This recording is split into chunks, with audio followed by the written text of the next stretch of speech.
At first, I thought the sun's glare on my phone screen had twisted the words into something worse than they were. Ocean City Beach stretched around us, kids shrieking in the waves, seagulls fighting over dropped fries, that familiar mix of sunscreen and salt air that means summer. I blinked hard, squinted, and read the message again. Leave quietly. Don't tell your kids. The sender's name made my stomach drop. Matilda Hudson. Sweet Matilda from church who brings me soup when I'm sick and sings alto next to me every Sunday. Her second message popped up before I could breathe. They filed an emergency guardianship petition this morning. Case number 24, Gian, 1872. Don't get in their car. Don't let them touch your phone or keys. Behind me, my son Jack shifted in Henry's old beach chair, the one I can't bring myself to throw away even though the armrest squeaks every time someone moves. Mom, he called out, we're running low on ice. You got cash. I watched my granddaughter Harper dancing away from the waves, pure joy on her 8-year-old face. Everything looked normal. Everything felt wrong. Before I continue, if this story hits close to home, please hit that like button and subscribe to the channel. I want to hear from you in the comments. Have you ever had that moment when you realized the people closest to you weren't who you thought they were? Tell me where you're watching from because I want to know how far this story travels. Sometimes the most dangerous predators are the ones who know exactly where to find you. Keep listening, because what happened next changed everything I thought I knew about family loyalty. I should probably tell you who I am before this gets too crazy. My name is Grace Mason. I'm 65 years old, and until that moment on the beach, I thought I had raised 4 decent human beings. I was wrong. My husband Henry died 2 years ago this February. Heart attack in his sleep, peaceful, the doctor said, like Henry had planned it that way. He always was considerate, even in dying. We'd been married 42 years, raised our kids in the same house we bought when Jack was still in diapers. That house on Maple Street with the blue shutters Henry painted every 3 years, the garden where he grew tomatoes bigger than softballs, and the front porch where we'd sit every evening watching the neighborhood kids ride their bikes. People called me strong after Henry passed. My children called me stubborn. They liked that word better. Let me introduce you to my 4 kids, because you need to understand what I was dealing with. Ella, my oldest at 41, married to Theodore. Ted, who works in insurance and thinks every conversation is a sales pitch. She's got that take-charge personality that served her well raising little Henry Jr., but lately she'd been using it on me. Always asking about my bills, my medications, whether I remembered to lock the doors. Like I'd suddenly become helpless the day Henry died. Then there's Jack, 39, my wheeler dealer. The kid who sold lemonade for $1 a cup when he was 7 and convinced neighbors they were getting a bargain. Never married, always chasing the next big opportunity. Lives in that fancy apartment downtown that costs more than our first house payment, but somehow never has money when the family goes out to dinner. William is my middle child, 37, and he's always been the peacekeeper. Married to Sarah, 2 kids, works construction, and has this way of making everyone feel heard even when they're dead wrong. He's the one who'd show up to fix my leaky faucet without being asked, but also the one who'd never contradict his siblings even when they were being ridiculous.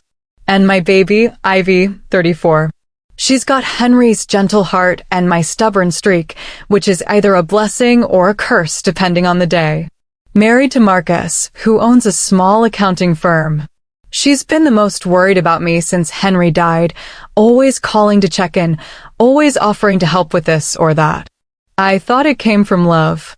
Now I'm not so sure. The thing about losing your spouse after 4 decades is that everyone thinks you've lost half your brain along with half your heart. Suddenly, every little mistake becomes evidence that you're declining. Forget where you put your reading glasses? Memory loss. Take a wrong turn because you're thinking about something else? Getting lost. Leave a pot on the stove a minute too long? Fire hazard. That's what they'd been doing, cataloging every human moment, every normal mistake, turning them into ammunition. I just didn't know it yet. I'd been feeling like something was off for months. Little comments from Ella about organizing my affairs. Jack asking detailed questions about my bank accounts and investments. William showing up with paperwork for me to sign, always in a hurry, always saying it was just routine stuff. Ivy reorganizing my medicine cabinet and insisting I needed a pill dispenser because I seemed confused about my dosages. But sitting there on that beach, reading Matilda's words, it all clicked into place like a puzzle I'd been trying to solve without knowing I was working on it. They weren't helping me. They were building a case against me. I slipped my phone under the towel on my lap and tried to keep my voice steady. There's a 20 in the side pocket of the cooler bag, I told Jack. But I was already planning my escape. See, Henry always taught our kids that family comes first, that we protect each other no matter what. What he didn't teach them, what maybe I should have, is that protection goes both ways. And sometimes the people you trust most are the ones who know exactly how to hurt you. I looked at my daughter Ella, spreading sunscreen on Henry Jr.'s shoulders with the kind of care I'd shown her 1,000 times when she was small. I looked at Jack, counting out money with the same focus he'd had as a kid trading baseball cards. I looked at William, adjusting the beach umbrella so everyone stayed in the shade, and Ivy, building sandcastles with Harper like she didn't have a care in the world. They all looked like my children. They sounded like my children. But the people I'd raised would never do what Matilda's text said they were doing. My phone buzzed again under the towel. Another message. Grace, I'm so sorry. I work at the courthouse. I could not tell you.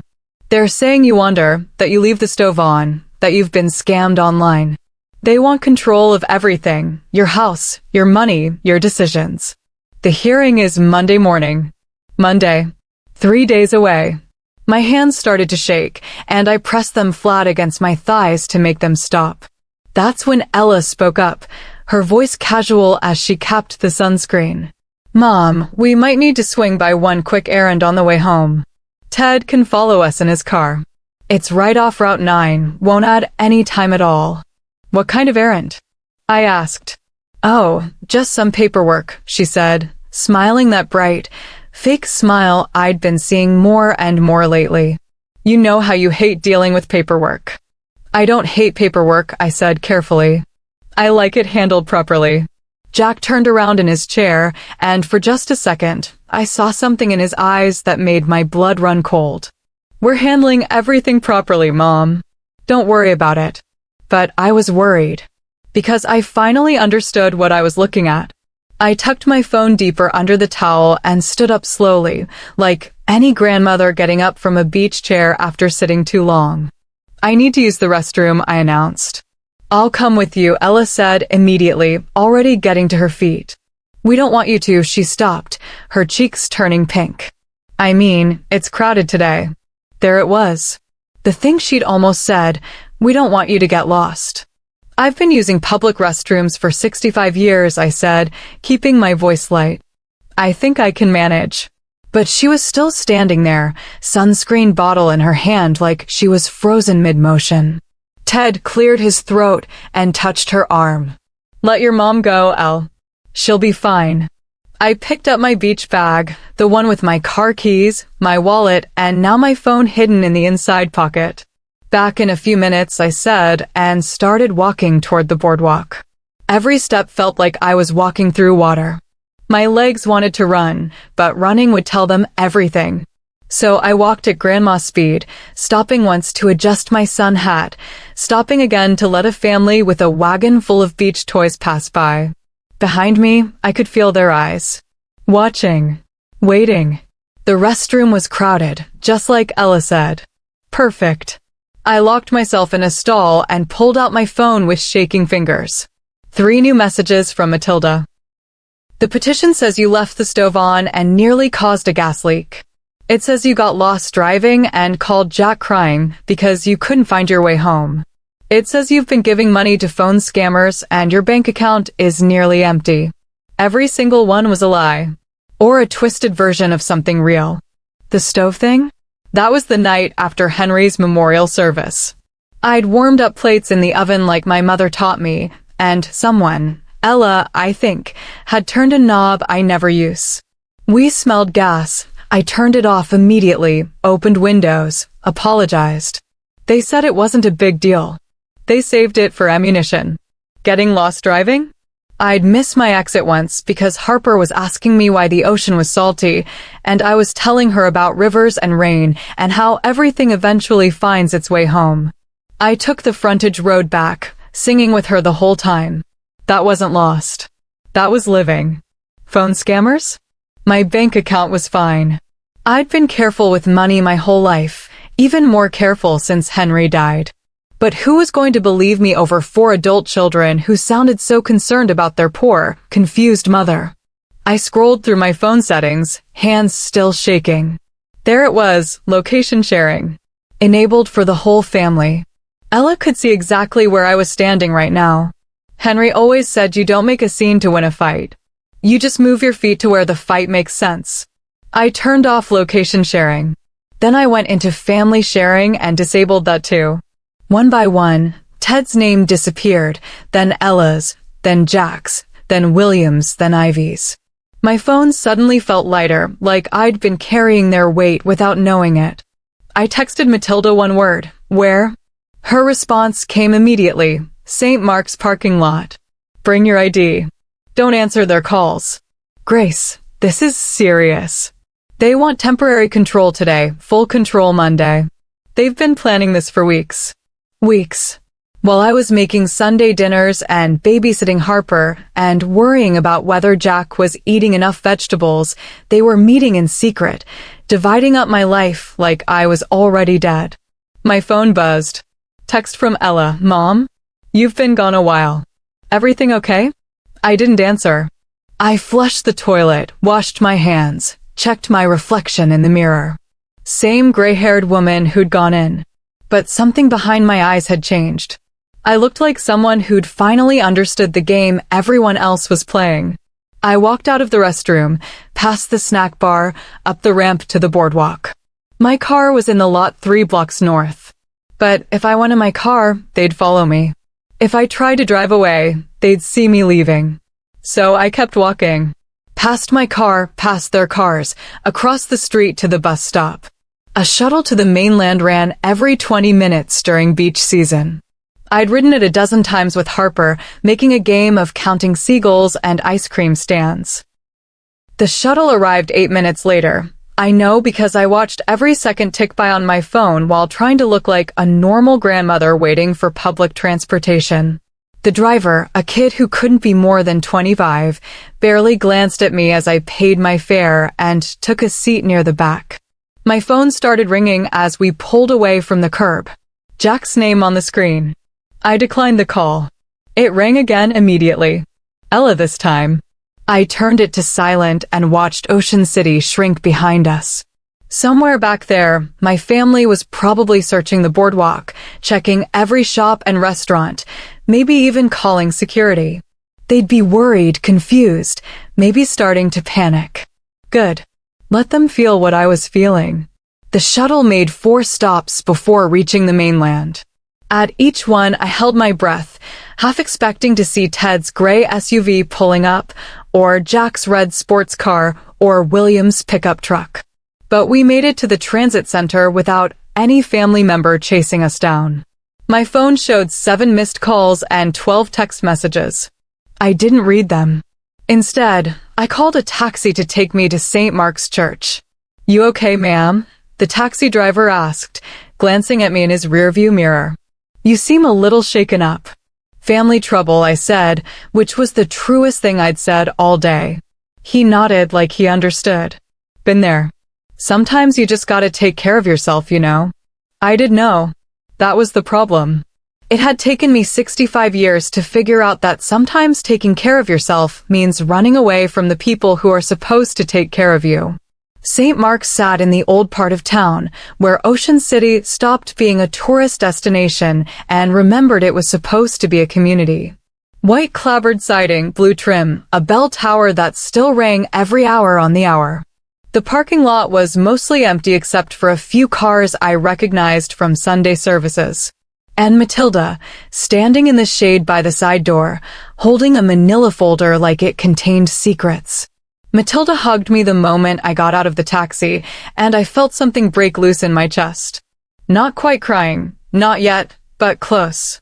"I'm so sorry, Grace," she whispered.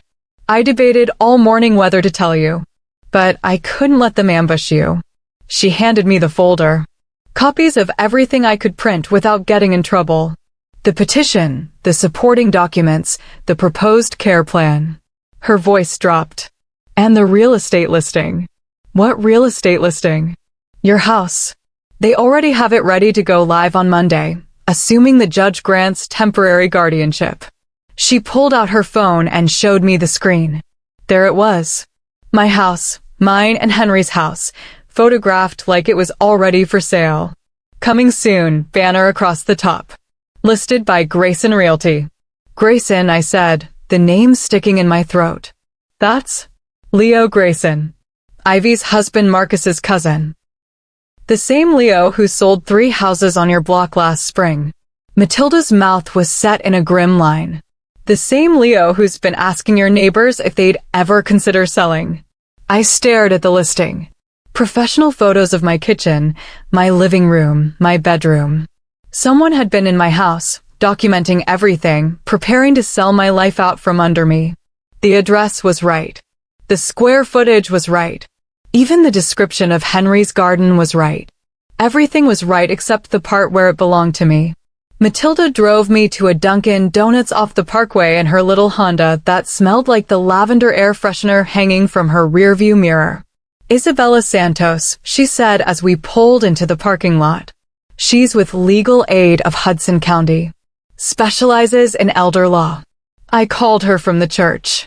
The lawyer was younger than I expected, maybe 40, wearing sensible flats and carrying a leather briefcase that looked like it had seen better days.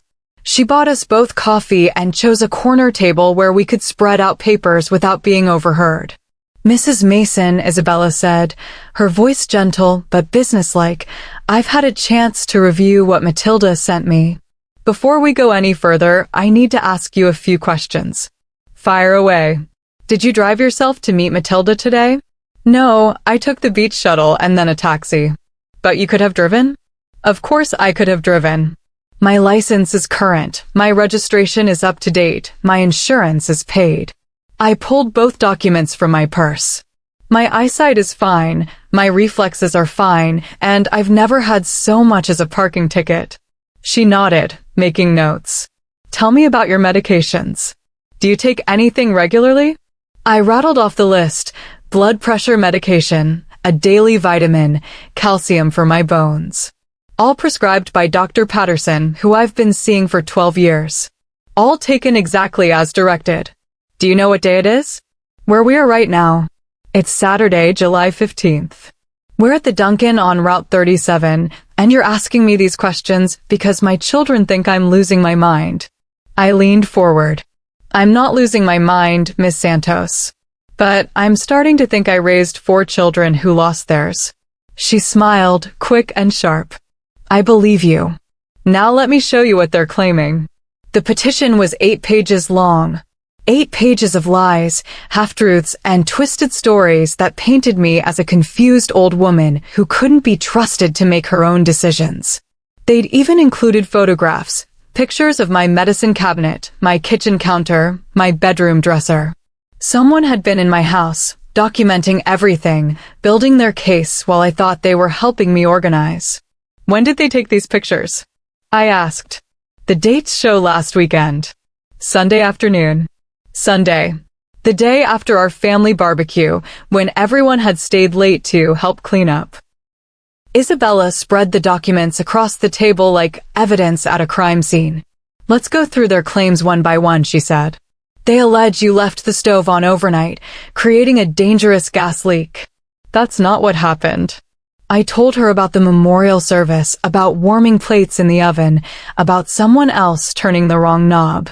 I turned it off immediately. "We aired out the house. Everyone said it was no big deal at the time. But now it's evidence of cognitive decline," Isabella said grimly. "What about this claim that you got lost driving and called Jack in distress? I missed an exit because I was talking to my granddaughter. We took the long way home and had a perfectly lovely time doing it. My voice was getting harder, sharper. Since when is enjoying time with your grandchild evidence of mental incompetence? Since your children need reasons to take control of your assets. Isabella flipped to the next page. They claim you've been victimized by phone scams, that your bank account shows irregular withdrawals and payments to unknown entities. Show me. She handed me bank statements I'd never seen before. My bank statements, but printed from someone else's online access. Yellow highlighted lines showed the recurring payments I'd set up months ago. Automatic donations to St. Mark's, to the animal shelter, to the literacy program at the library. All legitimate. All authorized by me. But in the petition, they were listed as suspicious payments to unverified organizations and possible evidence of financial exploitation. They have access to your bank account? Isabella asked. I added Ella as an authorized user after Henry died, in case something happened to me. Just for emergencies. The coffee was going cold in my hands. I never thought she'd use it to spy on me. What about this? Isabella pointed to another highlighted entry. Large cash withdrawal, $500, marked as concerning behavior, in their notes. I actually laughed, short and bitter. That was for Harper's birthday party. Ella asked me to help pay for the bounce house rental because they were having money troubles. I withdrew cash because the company only took cash payments. So you gave your daughter money to help with her financial problems, and she used that withdrawal as evidence that you're being financially irresponsible. Apparently so. Isabella made more notes, her pen moving fast across her legal pad. Mrs. Mason, I need to ask you something, and I want you to think carefully before you answer. Is there any possibility, any at all, that your children genuinely believe you're in decline? That they're acting out of misguided love rather than malicious intent? I thought about Jack's eyes at the beach, cold and calculating. I thought about Ella's fake bright smile when she mentioned the errand. I thought about those photographs, taken in secret while I trusted them in my home. No, I said. They know exactly what they're doing. That's when Isabella's phone buzzed. She glanced at it, frowned, and then held it up so I could see the screen. I'm getting a text from someone named Ted Harrison. Says he's your son-in-law and needs to talk to me urgently. Don't answer it, I said automatically. But before Isabella could respond, another message came through. Then another. Then a screenshot that made my blood run cold. It was a group chat called Operation Anchor. The participants were listed at the top: Ella, Jack, William, Ivy, Ted, and someone named Leo, who I assumed was Leo Grayson, the realtor. And every message was about me. Jesus, Isabella whispered, scrolling through the conversation. They're calling it Operation Anchor? The messages went back weeks. Plans, schedules, assignments. Mom to breakfast Wednesday, W can switch pill bottles then. Memory test scheduled for 2 p.m. Make sure she doesn't have coffee first. Leo says market is hot, can list Monday if we get temp guardianship. But the worst part wasn't the planning. It was the casual cruelty, the way they talked about me like I was a problem to be solved rather than a person to be loved. Jack, she's getting suspicious. Kept asking questions about the paperwork yesterday. Ella, just keep playing concerned daughter. She'll buy it. William, I hate this. Maybe we should just talk to her. Ivy, we tried talking. She won't listen. This is the only way. Ted, Leo needs photos of the interior this weekend. I'll keep her distracted during the barbecue. And then at the bottom of the screenshot, one more message that hit me like a physical blow. Ted, I can't do this anymore. This is wrong. I'm sending the whole thread to her lawyer. Isabella looked up at me, her face pale. Your son-in-law just provided us with evidence of conspiracy to commit elder abuse and fraud. I couldn't speak. Couldn't breathe. These weren't strangers plotting against me. These were my children. My babies. The people I'd nursed through chickenpox and helped with homework and celebrated at graduations and weddings. Mrs. Mason? Isabella's voice seemed to come from very far away. Are you all right? I raised them, I whispered. I raised them to be better than this. Sometimes good people do bad things when they're desperate, Isabella said gently. But that doesn't make it right, and it doesn't mean you have to let them destroy your life to save theirs. My phone, silent in my purse, was probably buzzing with more calls, more texts, more lies disguised as concern. But I didn't want to look. I'd seen enough truth for one day. Isabella helped me check into a red roof and off exit 38, paying with my credit card while I sat in her passenger seat trying to process everything I'd learned. The room was generic and clean. Beige walls, industrial carpet, the kind of place that exists everywhere and nowhere. Don't go home tonight, Isabella had said. They'll be watching for you. Let them worry for once. I turned on the television for noise, flipped through channels without seeing anything, and finally settled on the weather. Rain expected Monday. Good. Let the weather match my mood. My phone had 37 missed calls and 52 text messages. I scrolled through them without opening them, reading the preview lines that appeared on my lock screen. From Jack, Mom, this is ridiculous. Just come home and we'll talk. From William, Mom, please. We're worried sick. Where are you? From Ivy, I love you. Please don't be angry with us. We're trying to help. From Ella, we've called the police. This isn't like you. Are you having an episode? An episode. Like I was having a breakdown instead of fighting back. But the one that broke my heart was from Harper, sent from Ivy's phone. Grandma, Grace, where are you? Mom says you're confused and lost. I want to help find you. They were using my granddaughter now, scaring an 8-year-old to cover their own guilt. I turned off the phone and set it on the nightstand. Tomorrow, I would need to be strong, strategic, smart. Tonight, I was allowed to be an angry, betrayed old woman sitting alone in a motel room, wondering how everything had gone so wrong. I ordered a pizza from a place that delivered to hotels and ate it while planning my counterattack. Sunday morning, Isabella picked me up at 8 for my appointment with Dr. Willow Harrison in Hoboken. Not the Dr. Harrison I'd been expecting. This one was a woman about my age with silver hair and laugh lines, wearing a cardigan that looked hand-knitted. Mrs. Mason, she said, settling into the chair across from her desk, I understand you're facing some challenges with your family regarding your cognitive abilities. They think I'm losing my mind. I think they've lost their souls. She smiled at that. Let's find out who's right, shall we? I'm going to ask you some questions, and I want you to answer honestly.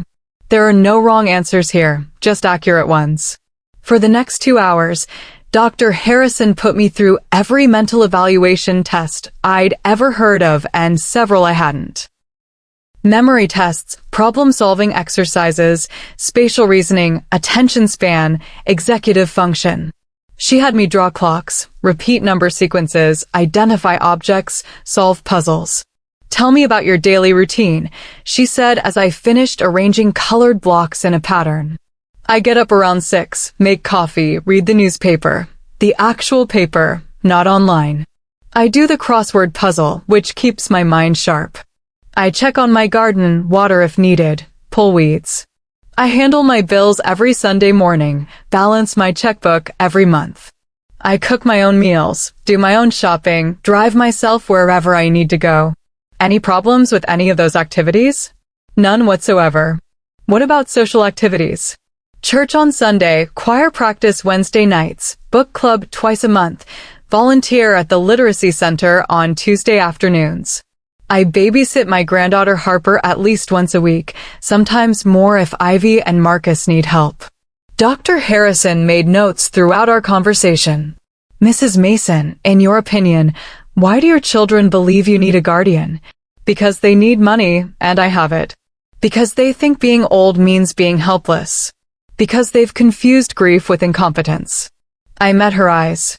And because they've never learned the difference between helping someone and controlling them. She nodded slowly. That's a very insightful analysis. I may be old, Dr. Harrison, but I'm not stupid. And I'm definitely not helpless. After the evaluation, Dr. Harrison and I sat in her office reviewing the petition my children had filed. She read each allegation carefully, occasionally making small sounds of disapproval. "Let's talk about these incidents they've documented," she said. "The stove being left on. Can you walk me through what actually happened?" I told her about Henry's memorial service, about the family gathering afterward, about warming plates in the oven like my mother had taught me 50 years ago. Someone turned a knob I've never used in 42 years of living in that house. We smelled gas immediately.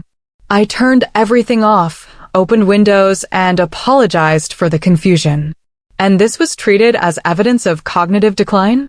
Apparently, grief makes you incompetent in their minds. Dr. Harrison shook her head. Grief can cause temporary confusion, yes. But responding appropriately to a gas smell shows good judgment, not poor judgment. She made more notes. What about their claim that you've been confused about medications? Ivy reorganized my pill container last month. Said the old system was too confusing, even though I'd been using it successfully for 2 years. She put my morning pills where my evening pills used to be, and my evening pills where my morning pills used to be. When I took them according to the old system, she said I was confused about dosages. So she changed your system, didn't tell you about the change, and then used your confusion as evidence against you? That about sums it up. And the driving incident? I explained about Harper asking why the ocean was salty, about missing the exit while I told her stories about rain and rivers and the water cycle. We sang songs all the way home on the frontage road. She loved it. I loved it.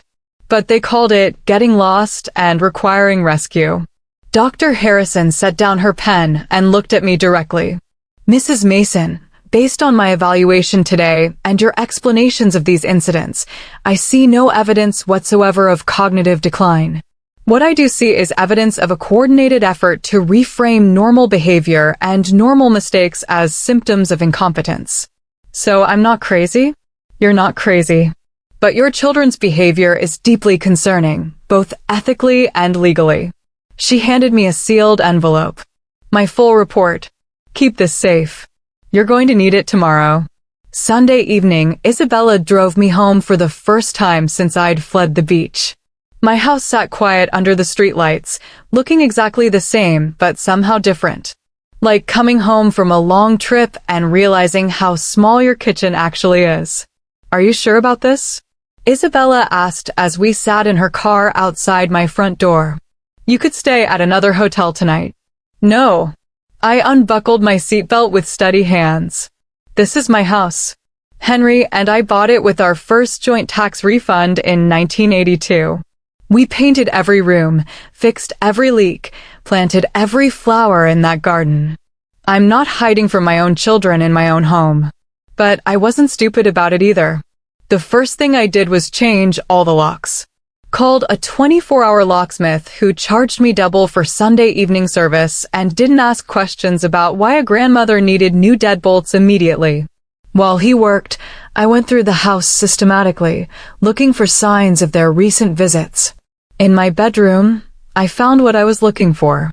My jewelry box had been moved slightly, just a few inches, but I'm particular about where things go. Inside, my mother's pearl necklace was still there, Henry's wedding ring was still there, but several pieces were photographed from different angles than how I'd left them. Evidence gathering. Like I was already dead and they were appraising my estate. I checked my home computer. Browser history showed searches I hadn't made, signs of dementia in elderly, legal guardianship requirements, how to sell house of incapacitated parent.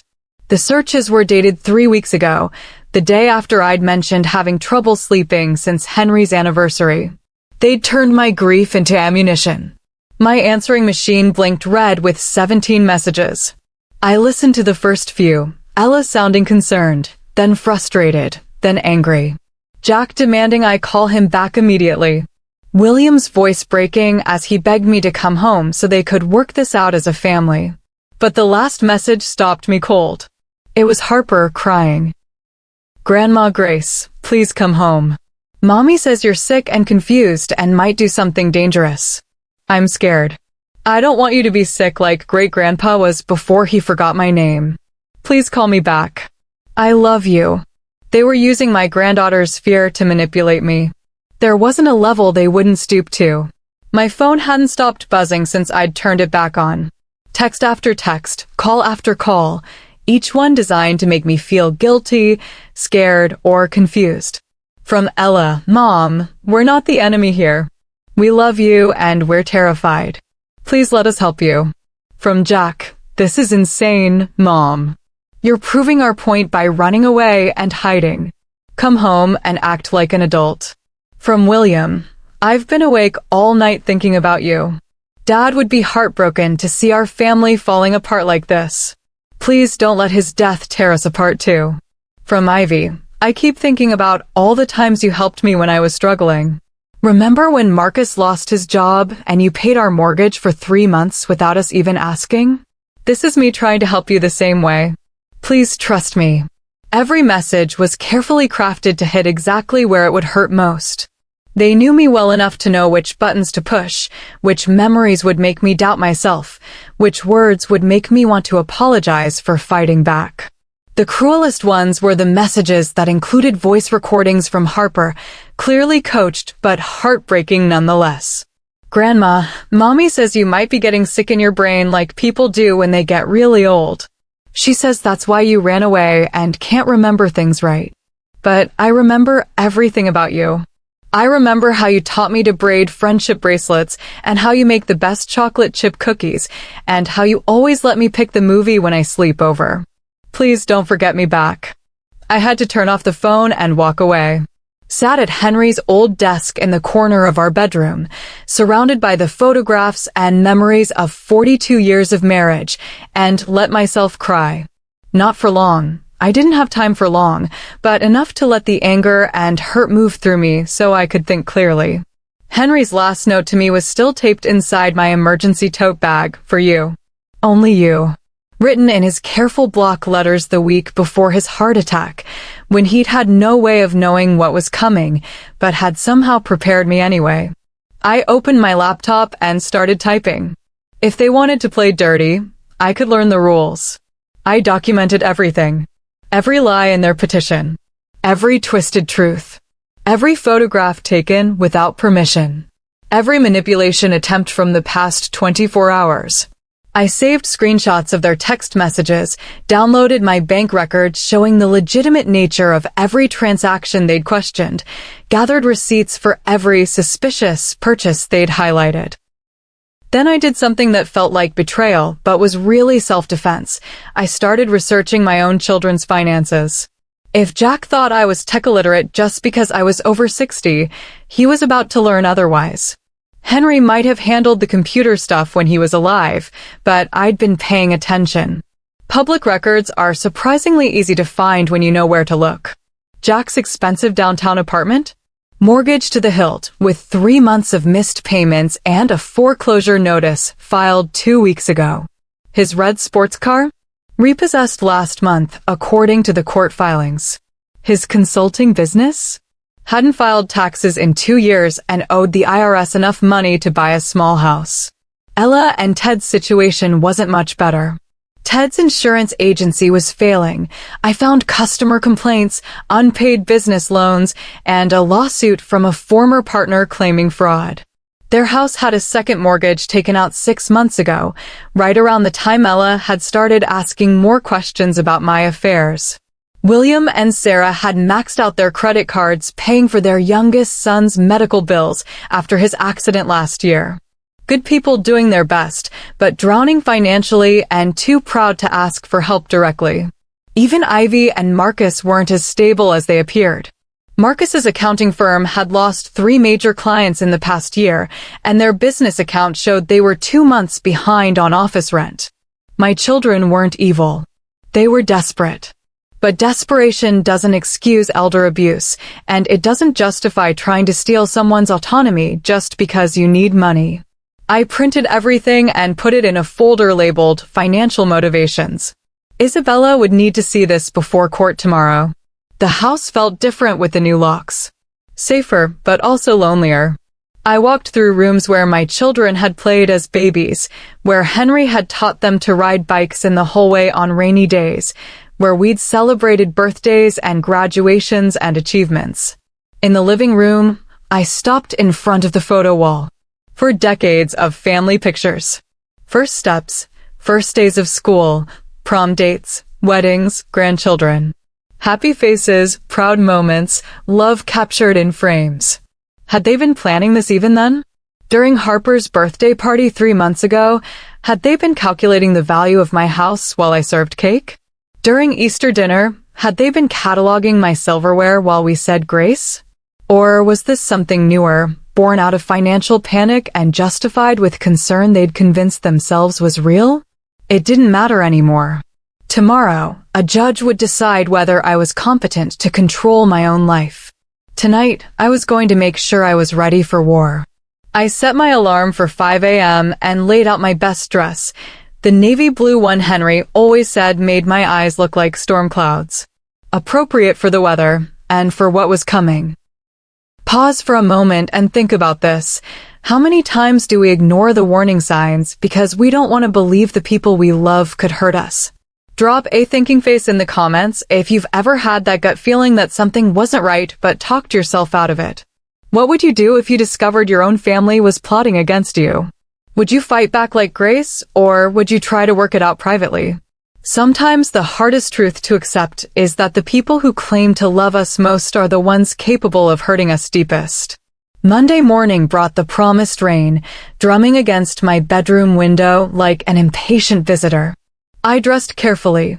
The navy dress, my mother's pearl earrings, shoes that wouldn't slip on wet courthouse steps. If I was going to fight for my freedom, I was going to look like someone worth fighting for. Isabella picked me up at 7:30, her car loaded with banker's boxes full of evidence. "You ready for this?" she asked as we drove through downtown toward the courthouse. "I've been ready since Saturday," I said, clutching my purse with Henry's note still tucked inside. They picked the wrong grandmother to mess with. The Hudson County Courthouse looked like justice was supposed to look. Tall columns, stone steps, an American flag whipping in the wind like it was angry about something. Isabella and I climbed those steps together, her heels clicking confidently while mine tried not to slip. Inside, the lobby echoed with voices and footsteps. Lawyers in expensive suits hurried past carrying briefcases, families clustered together speaking in worried whispers, security guards who looked like they'd seen everything twice. And there, sitting on a bench near the probate court entrance, were my children. Ella wore her black interview suit, the one she'd bought for job interviews she never went on because Ted's insurance money was supposed to be enough. Her hair was perfect despite the rain, sprayed into submission. She looked like she was auditioning for the role of concerned daughter. Jack sat beside her in a tie that probably cost more than my electric bill, checking his phone constantly. Looking for what? More evidence? More lies? Or just nervous energy because he knew what he'd done was wrong? William had his hands folded in his lap, staring at the floor like he was praying. Maybe he was. Maybe he should have been praying 3 weeks ago when they hatched this plan. Ivy sat slightly apart from the others, her eyes red and puffy. She looked up when she saw me and started to stand, her mouth opening to say something. I walked past all of them without a word. "Mrs. Mason," Ella called out, her voice echoing in the marble lobby. "Please, can we just talk for 5 minutes? We can work this out. You don't have to put the family through this." I stopped, turned around, and looked at her directly. "I'm not the one who put the family through this, Ella. You did that when you decided I was worth more to you incapacitated than independent." Probate court felt smaller than I'd expected, more like a large conference room than the courtroom dramas on television. Brown wooden benches, fluorescent lighting, a flag in the corner, and a judge's bench that looked like it had been carved from the same tree as everything else. Judge Harper Mason, no relation to me, as Isabella had confirmed, was younger than I'd expected, but had the kind of eyes that suggested she'd heard every lie and seen every manipulation tactic at least once before. She took her seat with the efficient movements of someone who had a full docket and no patience for theatrics. Case number 24, Gian, 1872, The court clerk called out in a voice that carried no emotion. Emergency petition for guardianship, Mason family. My family. As if we were still one unit instead of adversaries sitting on opposite sides of a courtroom. Isabella and I sat at the respondents' table. Across from us, Chloe Grayson arranged her files with the precision of someone who thought organization could substitute for ethics. She was younger than Isabella, probably Ivy's age, with blonde hair and a suit that screamed trust fund baby playing lawyer. Behind us, I could feel my children watching every move I made. Did I sit up straight enough to look competent? Did I fumble with my purse in a way that suggested confusion? Did I whisper to my lawyer like someone who needed guidance, or ignore her like someone too stubborn to accept help? Everything was evidence now. Everything was performance. Your Honor, Chloe began, standing with practiced confidence, this is a straightforward matter of family love and safety. The petitioners, Mrs. Mason's 4 devoted children, come before this court not out of malice or greed, but out of genuine fear for their mother's welfare and safety. I wanted to laugh. Or vomit. Or both. Mrs. Grace Mason is 65 years old and has been exhibiting concerning signs of cognitive decline since the death of her husband 2 years ago.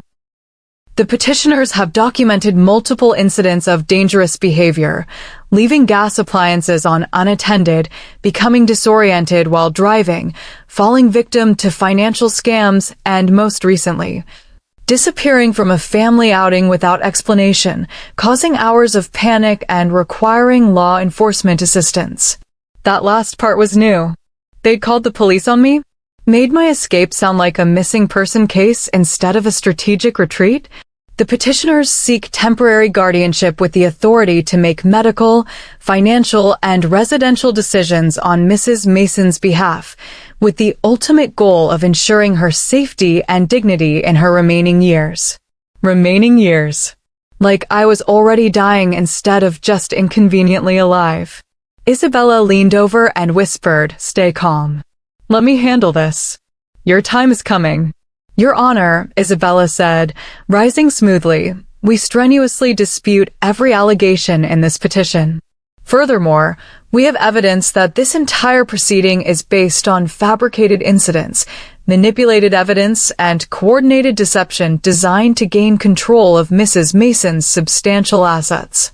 Chloe started to object, but Isabella was already moving, pulling documents from her briefcase like a magician producing rabbits. We have independent cognitive evaluation from Dr. Willow Harrison, a respected geriatrician, confirming that Mrs. Mason shows no signs whatsoever of cognitive decline. We have bank records proving that every allegedly suspicious transaction was legitimate and authorized. And we have this. She held up the printed screenshots of the Operation Anchor group chat.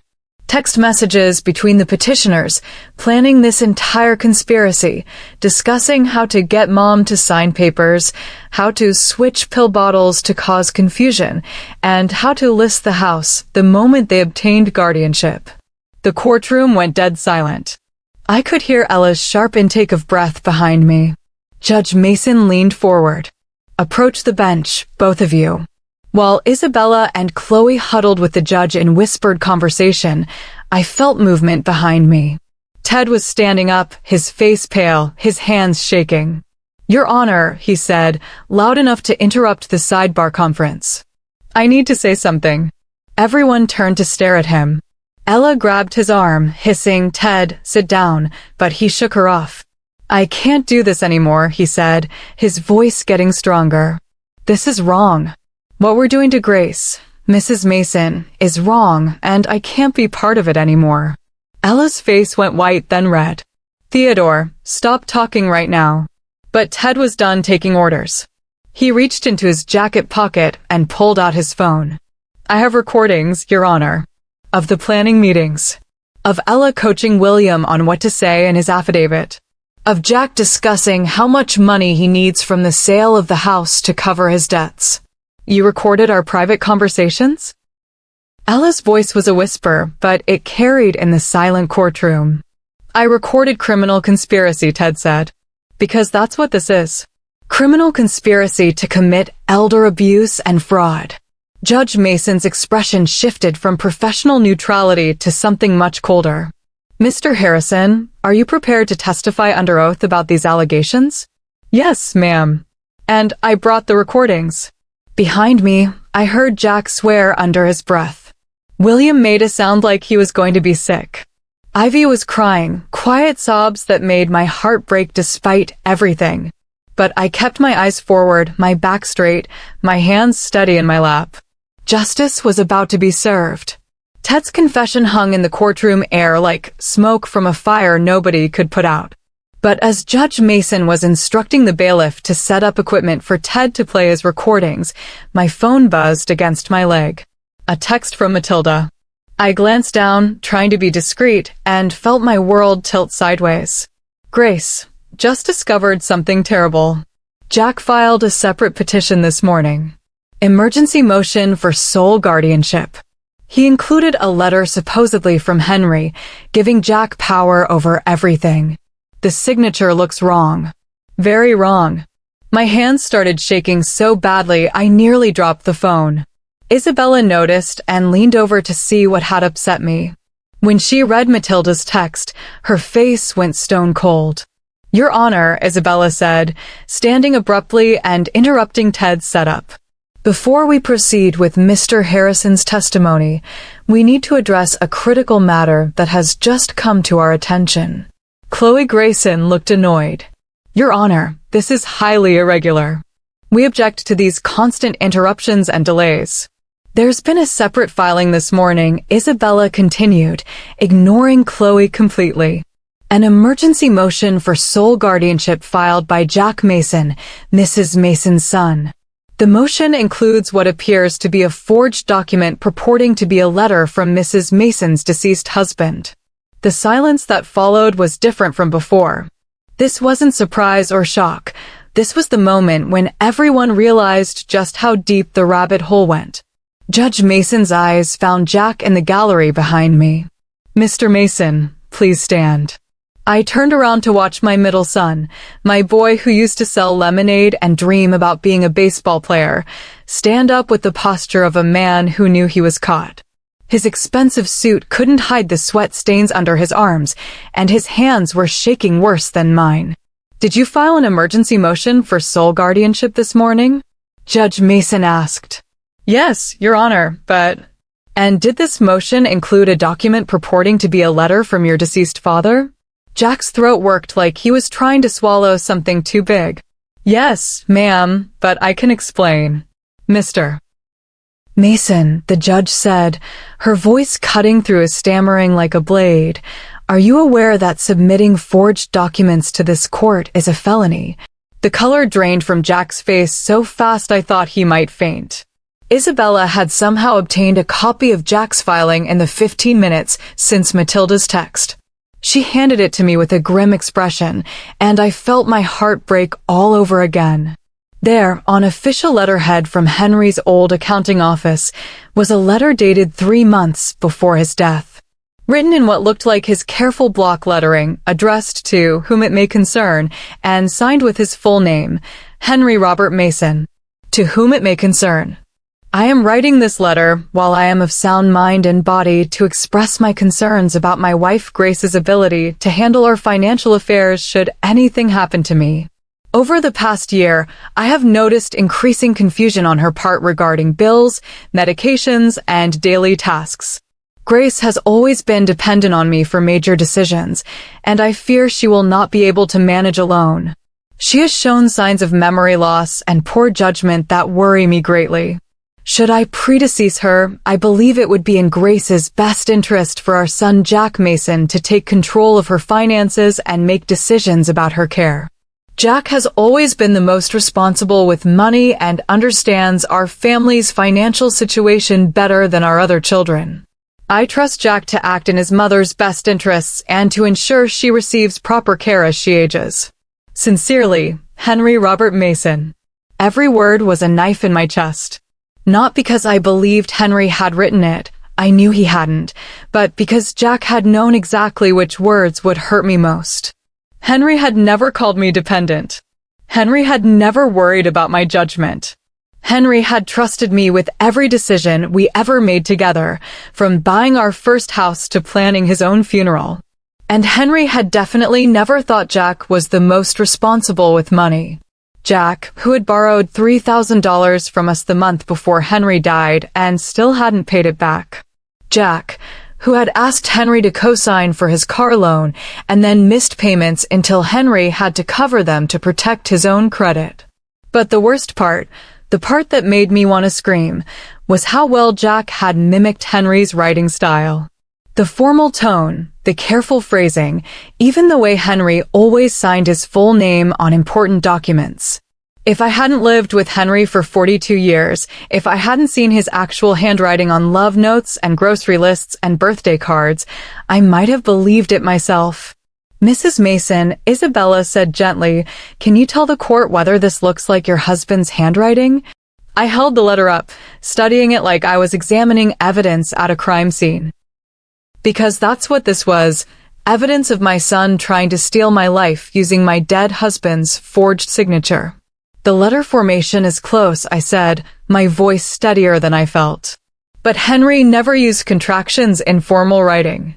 He would have written I am not I'm, and Grace has not Grace's. And this signature.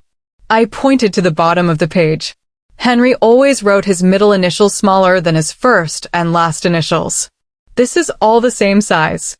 But most importantly, I continued, looking directly at Jack, Henry would never have written this letter because he never felt these things about me.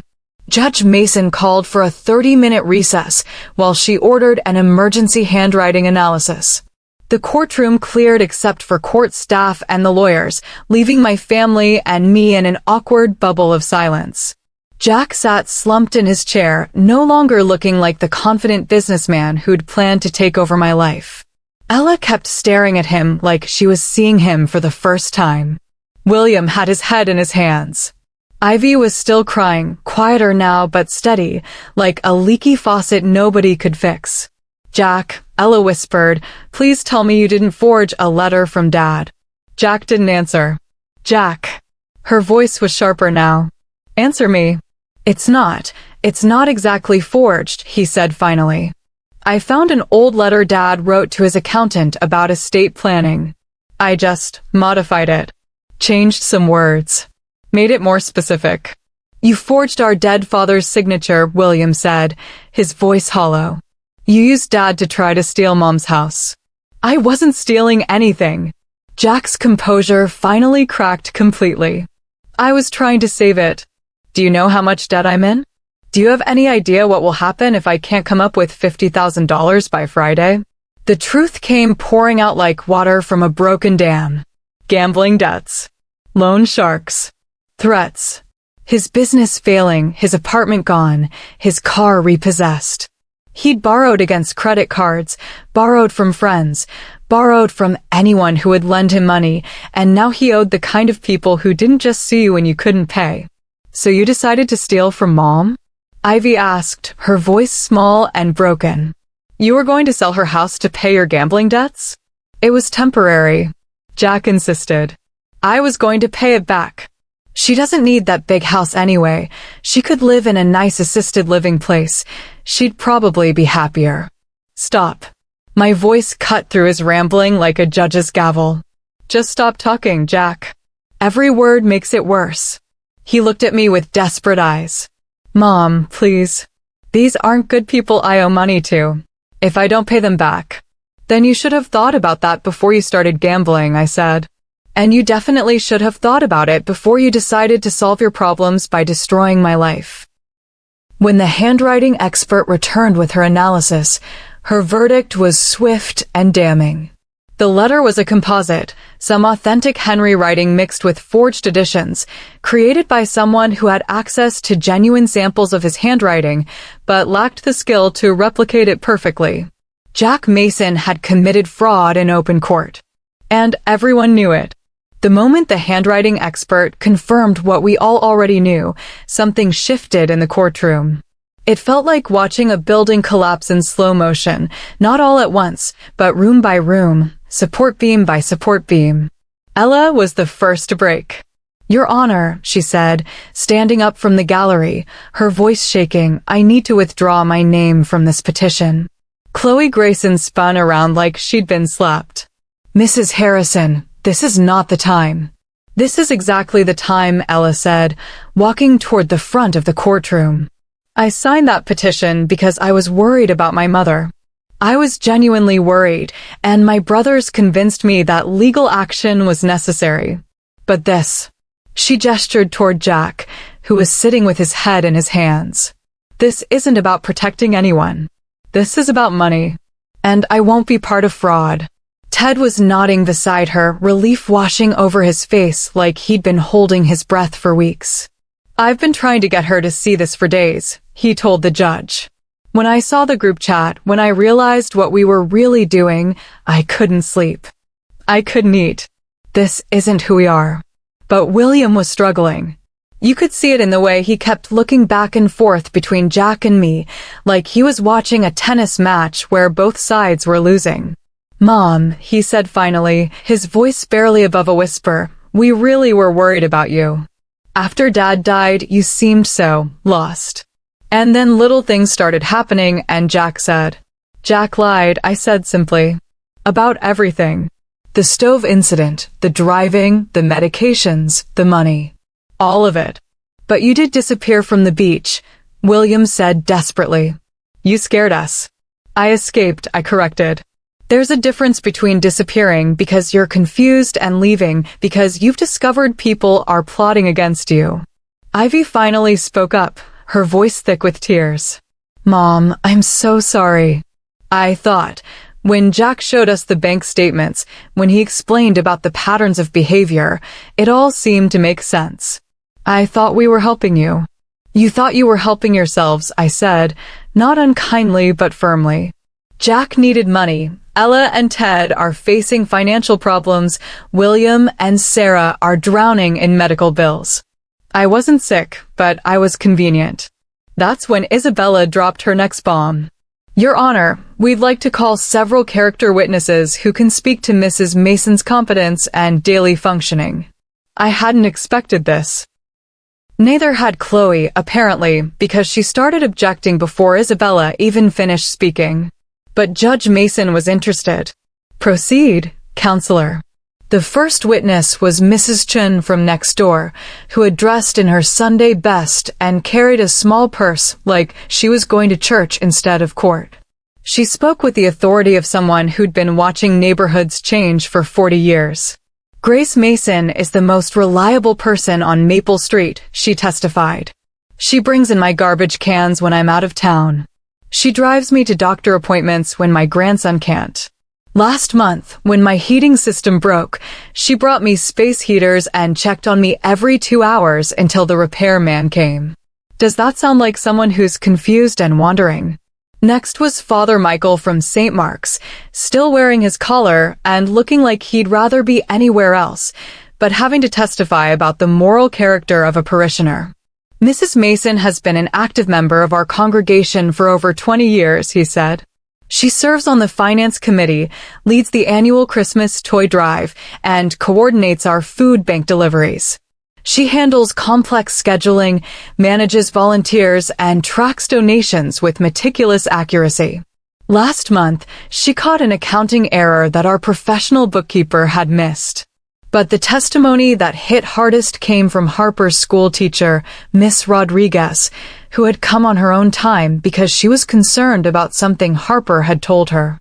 Harper Mason Williams has been in my 3rd grade class since September, she said, glancing nervously at Ivy, who was crying again. Last week, she became very upset during our writing exercise about family traditions. She said her grandmother might be getting sick in her brain and that she might have to go live in a special place for old people. Miss Rodriguez paused, choosing her words carefully. "I've met Mrs. Mason several times at school events. She volunteers in our reading program and helps with our garden project. She's sharp, engaged, and Harper adores her. When Harper talked about her grandmother being sick, it didn't match the woman I know. Children don't usually misunderstand when an adult they love is genuinely declining." She looked directly at my children in the gallery. But they do get confused when the adults around them are scared and talking about things the child doesn't fully understand. The implication was clear. Harper wasn't worried because I was sick. Harper was worried because her parents were acting worried, and 8-year-olds pick up on that anxiety without understanding its source. Isabella wasn't done. While my character witnesses had been testifying, she'd been busy with her laptop and phone, pulling together the financial research I'd done the night before. "Your Honor," she said, "we'd like to present evidence regarding the true motivation behind this guardianship petition."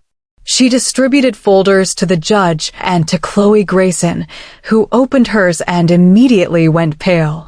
"These documents show the current financial status of each petitioner," Isabella continued. "Jack Mason owes approximately $75,000 in gambling debts to organizations that, according to these court filings, have threatened physical harm if payment isn't received by this Friday. His apartment has been foreclosed upon, his business accounts have been seized by the IRS, and his personal assets total less than $3,000. Jack slumped further in his chair, but Isabella wasn't finished with him. "Ella and Theodore Harrison are facing bankruptcy. Mr. Harrison's insurance agency has been the subject of customer complaints and at least one fraud investigation. They've borrowed against their home twice in the past year and are currently 3 months behind on their mortgage."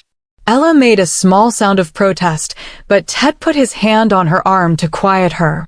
"William and Sarah Mason have maxed out 7 credit cards paying for their son's medical expenses after a car accident. They're good people in a bad situation, but they owe approximately $40,000 in medical debt that their insurance didn't cover."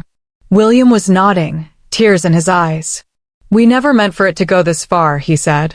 "When Jack first brought up the guardianship idea, he said it was just to protect Mom from scammers. He said she'd be safer, and maybe we could refinance her house to help everyone get back on their feet. It seemed reasonable.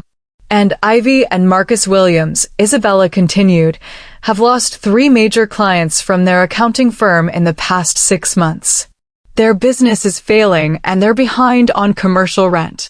She closed the folder and looked directly at Judge Mason.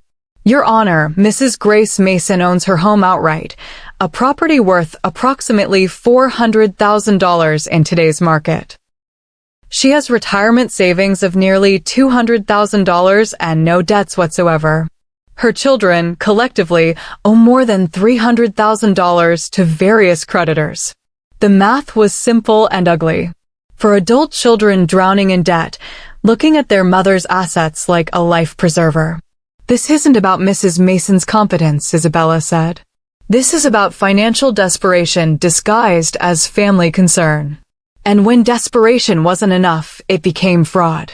Judge Mason looked at my children with something that might have been pity if it wasn't so clearly disapproval. "Is there anyone else who would like to withdraw their name from this petition before I render my decision?" One by one, they all raised their hands. Everyone except Jack, who was beyond redemption now. Judge Mason didn't need time to deliberate.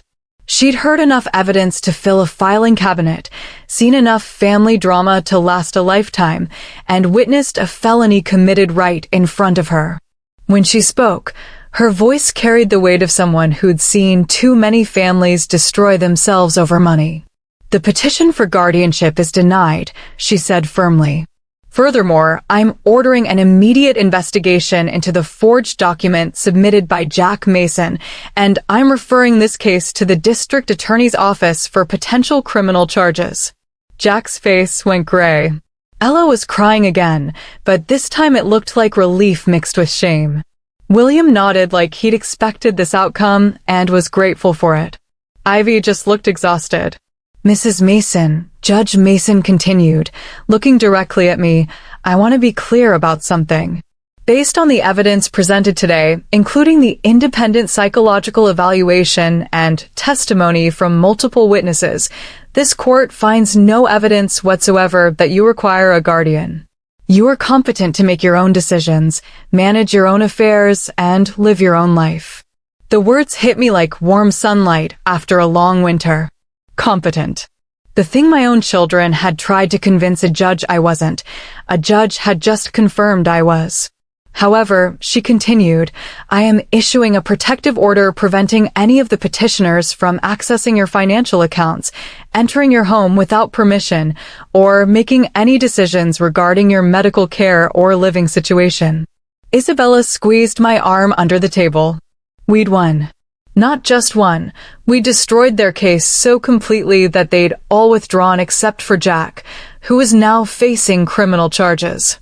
But as we were gathering our papers and preparing to leave, my phone buzzed with a text that made my blood run cold.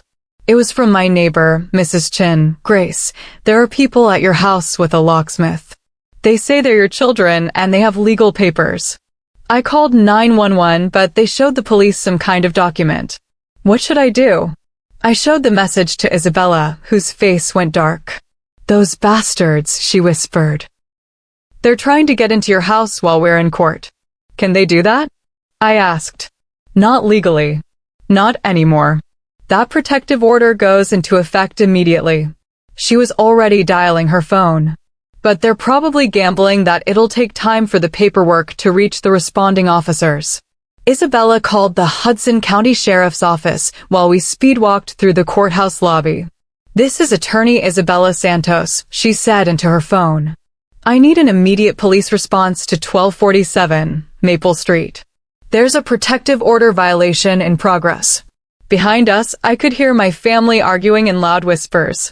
Ted was trying to get Ella to come with him, while she insisted they needed to fix this mess. William was on his phone, presumably calling someone at my house. Ivy was still crying.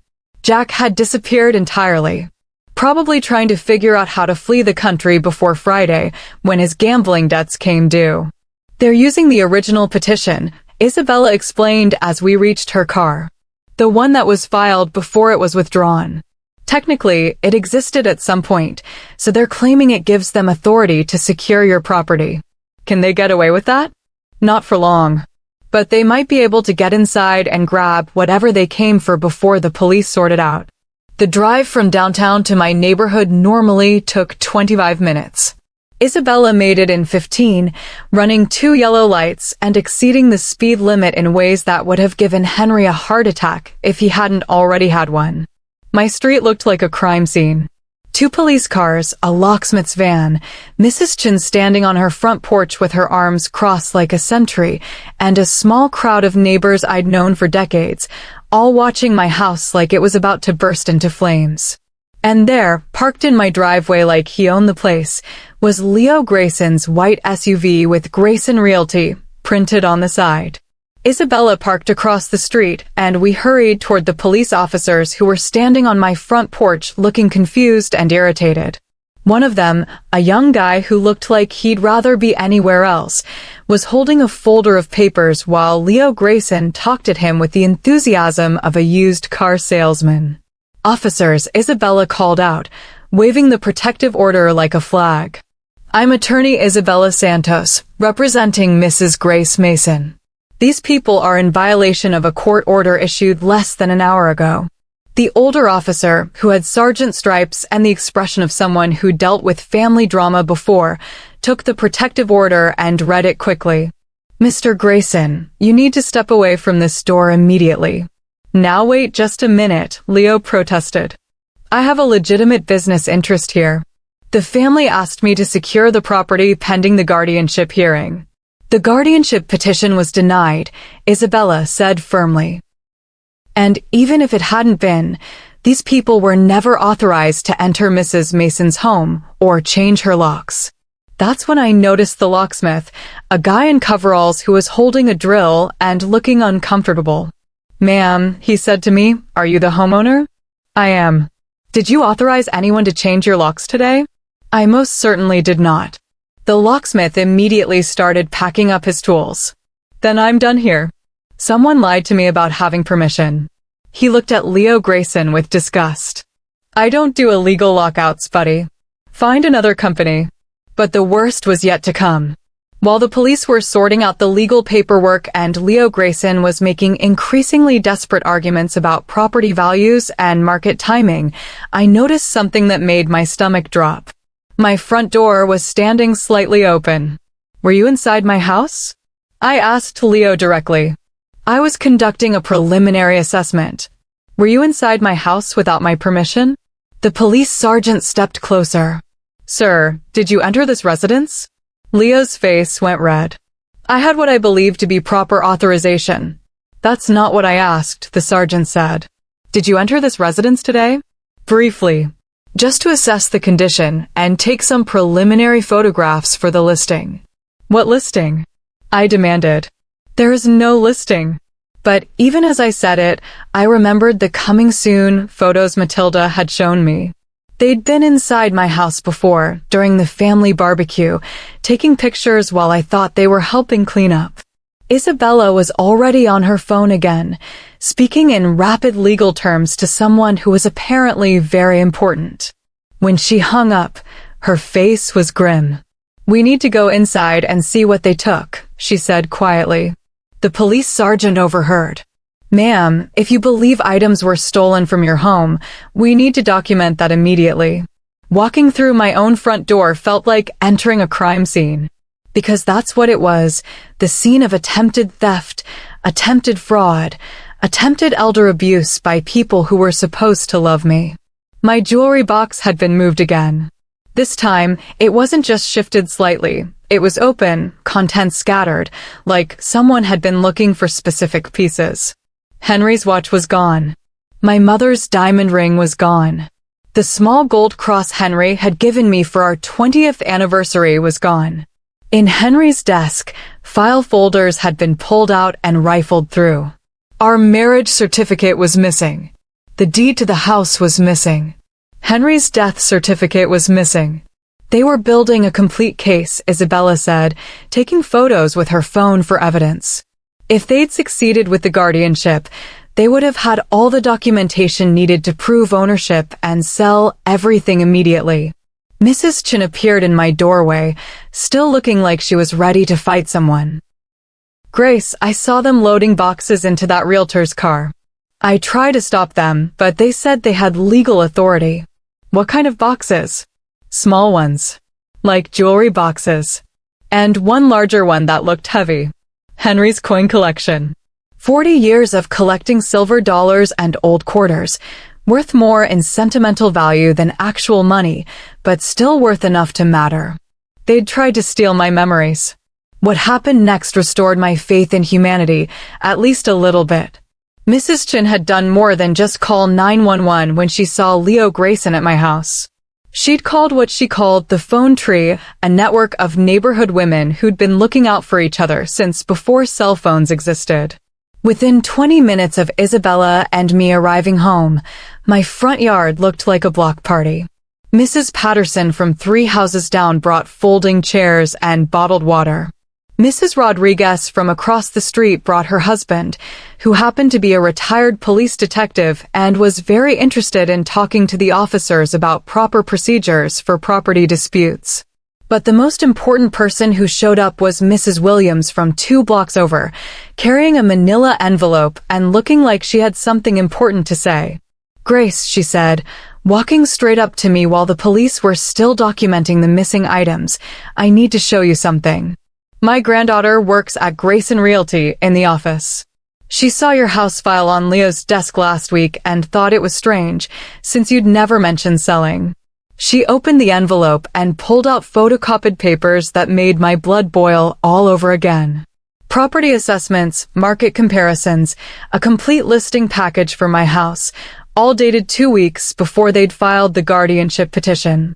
They had this ready to go before they ever went to court, Mrs. Williams said. My granddaughter made copies because she was worried Leo was doing something shady. She's seen him pressure elderly clients before. Isabella examined the papers with the intensity of a forensic accountant. "This is evidence of premeditation," she said. "They weren't just trying to get guardianship. They had already planned exactly what they'd do with your assets once they got control. The police sergeant looked at the real estate papers, then at Leo Grayson, who was still standing by his SUV looking like he wanted to disappear. "Sir, I think you need to come with us for questioning." "This is a simple misunderstanding," Leo protested. "I was hired by the family to provide real estate services." "You were hired to commit fraud," Isabella said flatly. "And you're now in possession of stolen property." That's when Leo finally realized how much trouble he was in. His face went white, and he started talking fast about cooperation and returning items, and how he'd been misled by his clients about their legal authority. Leo Grayson's cooperation came too late to save him from criminal charges, but it was very helpful for recovering my stolen property. Under police supervision, he opened his SUV and pulled out 3 boxes containing my jewelry, Henry's coin collection, and a folder full of my important documents. I wasn't going to keep any of this, he insisted as Officer Rodriguez inventoried each item. I was just securing it temporarily until the family could decide what to do with it. "By securing it, you mean stealing it," Isabella said dryly, "while committing breaking and entering." But the real revelation came when Leo handed over his phone to show the text messages he'd been exchanging with Jack. The conversation thread went back 3 weeks and showed exactly how the conspiracy had developed. "Jack, need cash fast. Family house worth $400K, mom getting weird about money. Can you help?" "Leo, what kind of help?" "Can't buy house unless she wants to sell." "Jack, what if she can't make decisions anymore? Like if she needed help managing things?" "Leo, you mean like a guardianship? That's complicated." "Jack, not if we all agree she needs help." "Ella's already worried. Others would go along." "You could get listing, we split proceeds." And there it was, in black and white. Jack had initiated the entire conspiracy. He'd approached Leo first, then convinced his siblings that I needed help, then manufactured evidence to support a guardianship petition. My own son had planned to steal my life and sell it to pay his gambling debts. The worst part was reading how easily he'd manipulated his siblings' genuine concerns.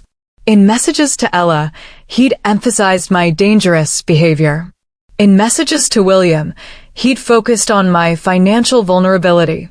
In messages to Ivy, he'd highlighted my isolation and depression.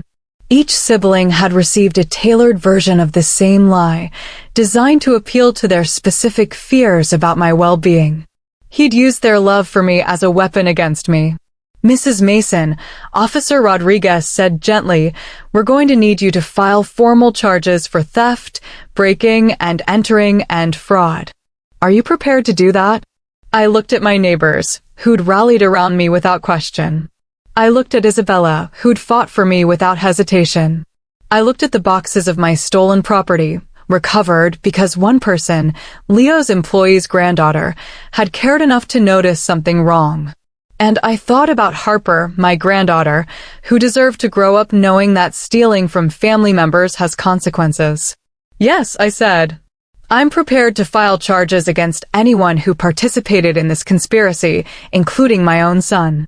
Back inside my house, with new locks installed and my property returned, Isabella and I sat at my kitchen table, the same table where my children had eaten thousands of meals, done countless homework assignments, and apparently planned to steal my life, and discussed what came next.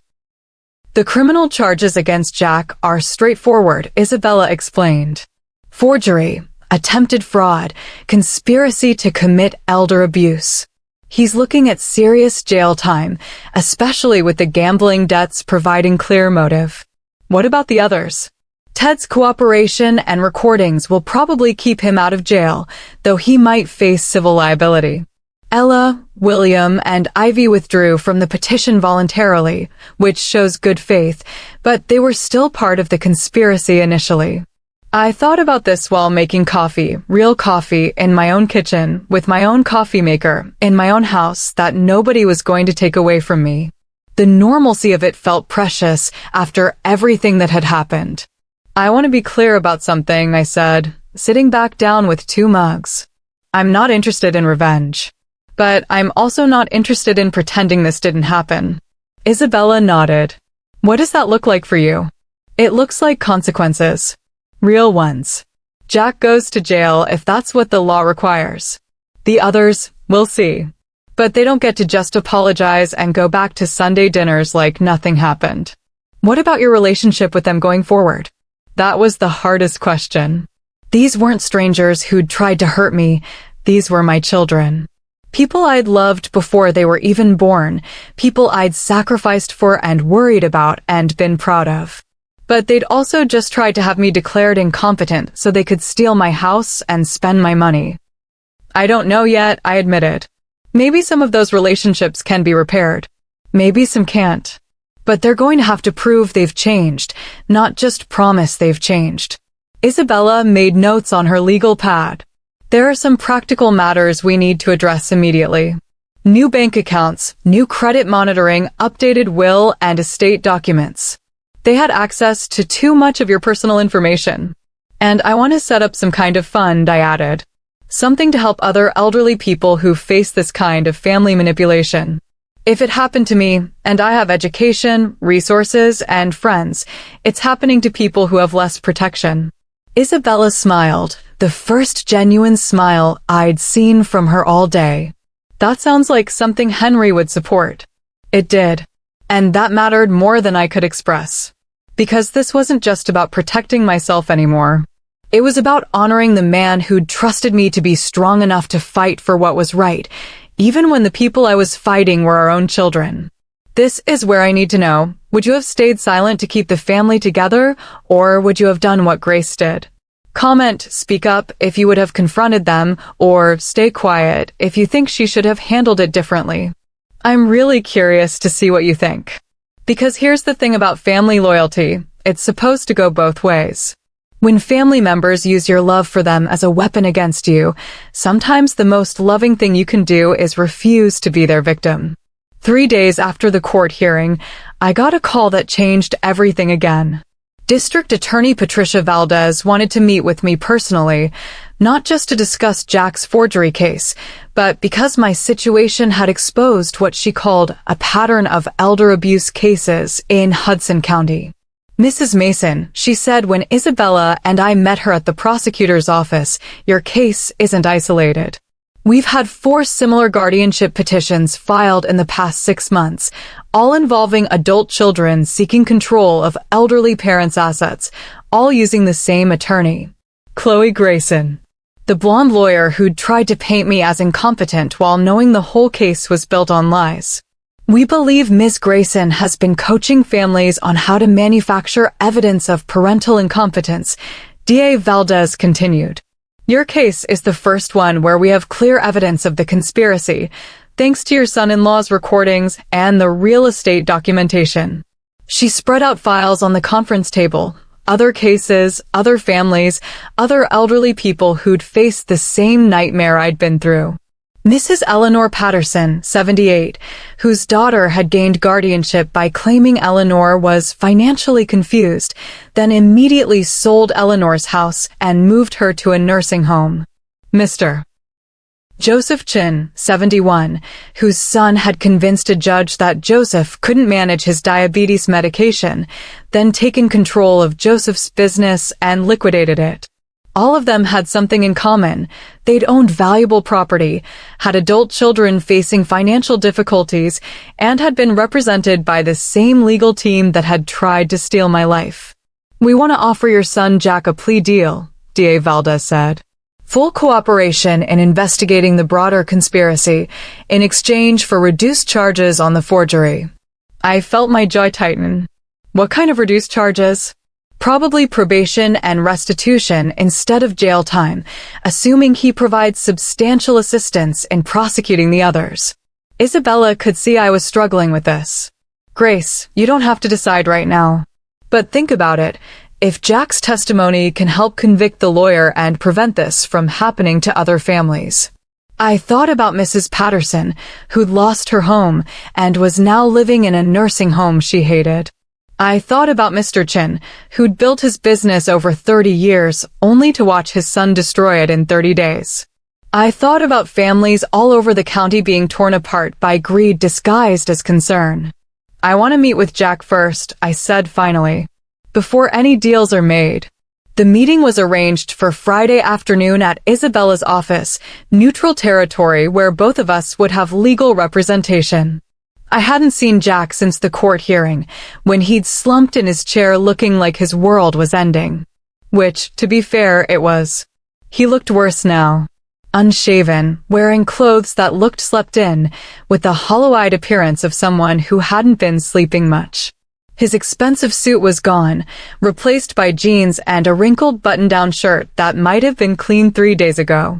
"Mom," he said when I walked into the conference room, his voice breaking on that one word. I sat down across from him without responding. Let him talk first. Let him explain himself, if he could. "I know you hate me," he began. "I know I destroyed everything. I know there's probably no way to fix this. But I need you to understand. I never meant for it to go this far." "Which part?" I asked. "The part where you forged your dead father's signature? The part where you convinced your siblings I was losing my mind? The part where you hired a realtor to steal my house? Or the part where you tried to have me declared incompetent so you could pay your gambling debts?" He flinched at each accusation like I was hitting him. "All of it. None of it was supposed to happen like this." "How was it supposed to happen, Jack?" I needed money. A lot of money fast. And you have this big house, and you're all alone in it, and I thought maybe we could refinance it or take out a loan against it, just temporarily, just until I could get back on my feet. "So why didn't you ask me?" "Because you would have said no." The words burst out of him like he'd been holding them back for days. "You would have lectured me about responsibility and making my own way and learning from my mistakes. You would have been right, but you would have said no. So instead you decided to steal it." "I told myself I was protecting you," he said quietly. "I convinced myself that you really were getting confused, that maybe you did need help managing things. It was easier to believe that than to admit I was planning to rob my own mother." "And your siblings? They love you, Mom. They really do." I used that love against them, convinced them that everything I was noticing meant you needed help. Ella especially, she's been worried about you being alone since Dad died. It wasn't hard to turn that worry into evidence. I studied my son's face, looking for the little boy who used to bring me dandelions and call them flowers. He was still in there somewhere, buried under desperation and poor choices, and the kind of moral compromise that happens one small step at a time. "Jack," I said finally, "if you want any chance of redemption, you're going to help the district attorney stop this from happening to other people." That evening, Ted called to ask if he could bring Ella, William, and Ivy over to talk. Not to argue, not to convince me of anything, just to talk. I almost said no, I wasn't ready for a family meeting, wasn't sure I'd ever be ready. But Isabella had pointed out something important during our drive home from meeting with Jack. "Grace," she'd said, "you have all the power now.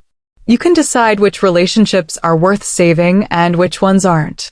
But you can only make that decision if you give people a chance to show you who they really are."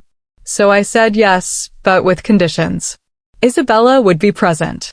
We'd meet in my living room, not around the kitchen table where too many family memories lived. And anyone who tried to justify what they'd done would be asked to leave immediately. They arrived together at 7 o'clock, looking like they were attending a funeral. Which, in a way, they were. The funeral of the family we used to be. Ella had been crying again. Her eyes were red and puffy. William kept his hands folded in his lap like a child waiting to be punished. Ivy sat on the edge of the couch like she might need to run. Only Ted looked relatively composed, probably because he'd already done the hardest part by turning against his own wife when he realized how wrong they were. "We want to start by saying we're sorry," Ella began, her voice barely above a whisper. "For what, specifically?" I asked. She looked confused by the question. For everything? That's not an apology, Ella. That's just words. Tell me what you're sorry for." The silence stretched out long enough for the grandfather clock in the hallway to chime once. Finally, William spoke up. "I'm sorry for believing Jack without asking you directly about the things he said you were doing. I'm sorry for signing papers that would have taken away your right to make your own decisions. And I'm sorry for being a coward who went along with something I knew felt wrong because I was afraid to stand up to my siblings. That was better. Specific. Honest. Ivy was next. I'm sorry for reorganizing your medications to create confusion, then using that confusion as evidence against you. I'm sorry for taking photographs of your personal belongings without permission. And I'm sorry for using Harper's love for you to make you feel guilty about protecting yourself. Ted nodded approvingly at his sister-in-law. I'm sorry for not speaking up sooner, he said. I knew this was wrong weeks before I finally acted, and other people could have been spared pain if I'd found my courage earlier. All eyes turned to Ella. Ella sat in my living room, the same living room where she'd played with dolls as a little girl, where she'd brought boyfriends to meet her father, where she'd announced her engagement to Ted, and struggled to find words that could somehow undo the damage she'd helped cause. I'm sorry, she started, then stopped. Took a breath. Started again. I'm sorry for believing that loving you meant making decisions for you. I'm sorry for treating your grief like it was mental illness. I'm sorry for taking your trust and using it to gather evidence against you. She was crying again, but these tears looked different. Not the self-pity tears from the courthouse, but the kind of crying that comes when you finally understand the full weight of what you've done.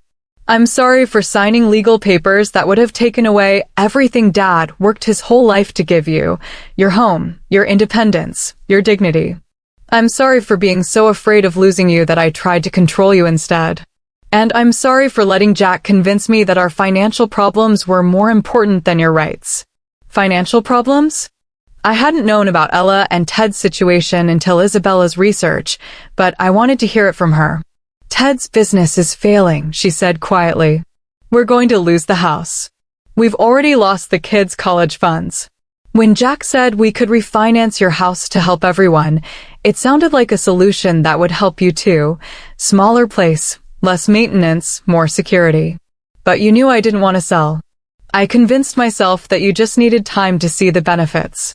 That we knew what was best for you better than you did. She looked up at me with eyes that reminded me of her 8-year-old self when she'd broken my favorite vase and tried to hide the pieces.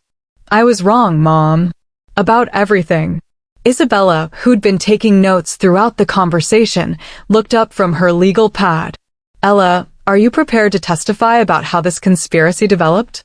The district attorney needs detailed information about Chloe Grayson's role and any coaching she provided about manufacturing evidence.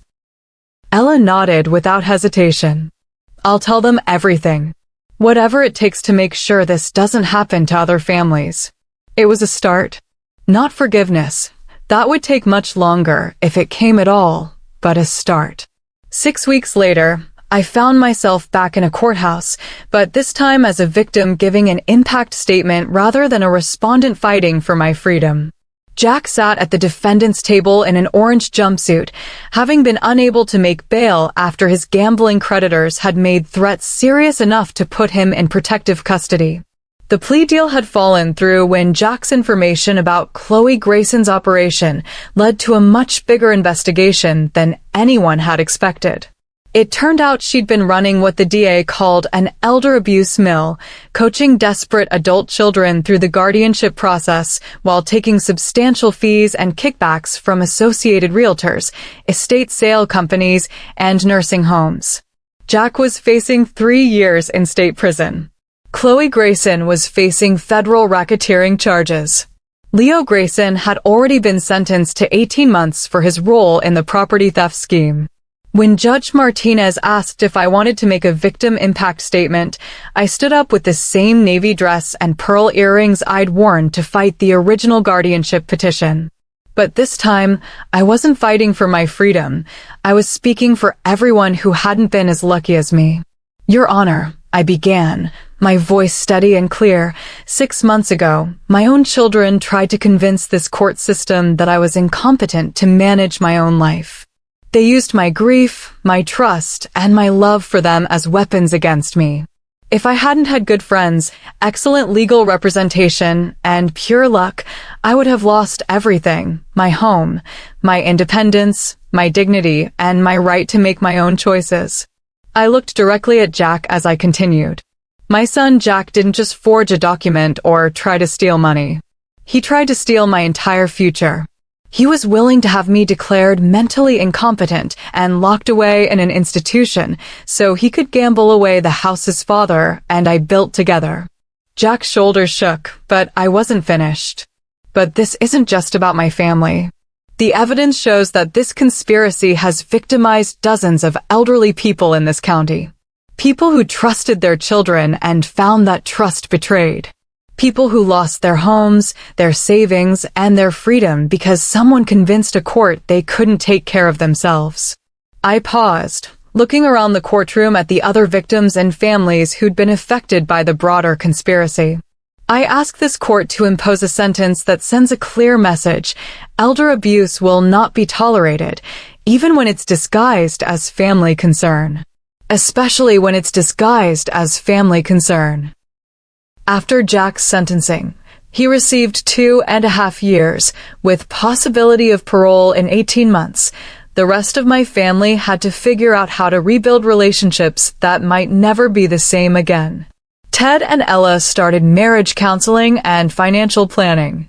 Ella took a part-time job at the library, her first job in 15 years, and they downsized to a smaller apartment they could actually afford.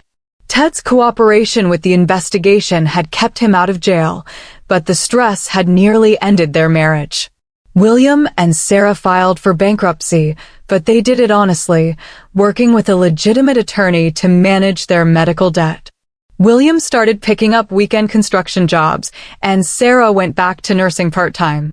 They were struggling, but they were doing it without trying to steal from anyone. Ivy and Marcus closed their accounting firm, and both took jobs with larger companies. It meant less money and less prestige, but it also meant steady paychecks and health insurance. Marcus had been horrified to learn about the real estate scheme and had immediately fired Leo Grayson as their realtor. As for me, I established what Isabella called conditional relationships with my children. They could visit, but only with advance notice. They could attend family gatherings, but only if they brought their own transportation and left when I asked them to. They could be involved in Harper's life, but not as intermediaries between us. Most importantly, they would never again have access to my financial information, my medical records, or any legal authority over my decisions.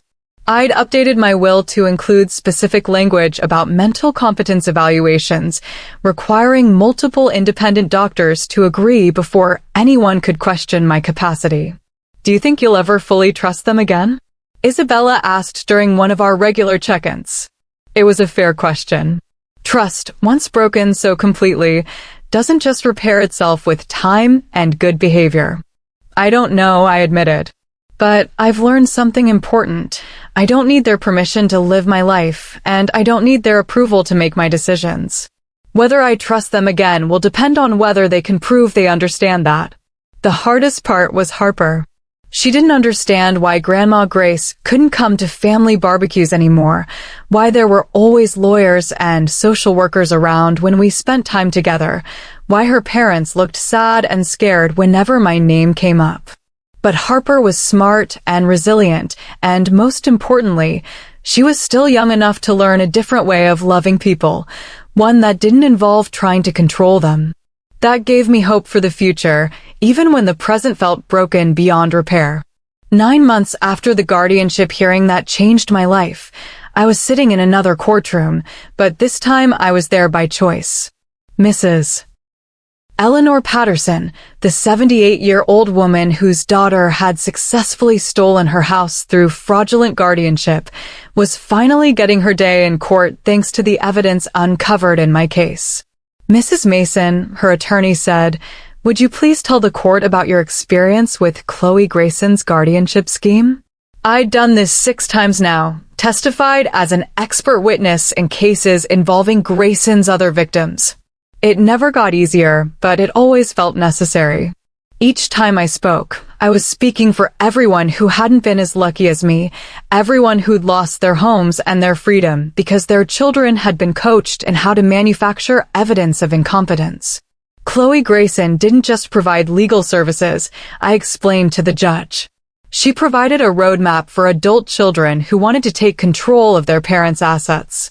She taught them which behaviors to document, which phrases to use in court, and which medical professionals would be most likely to support a guardianship petition.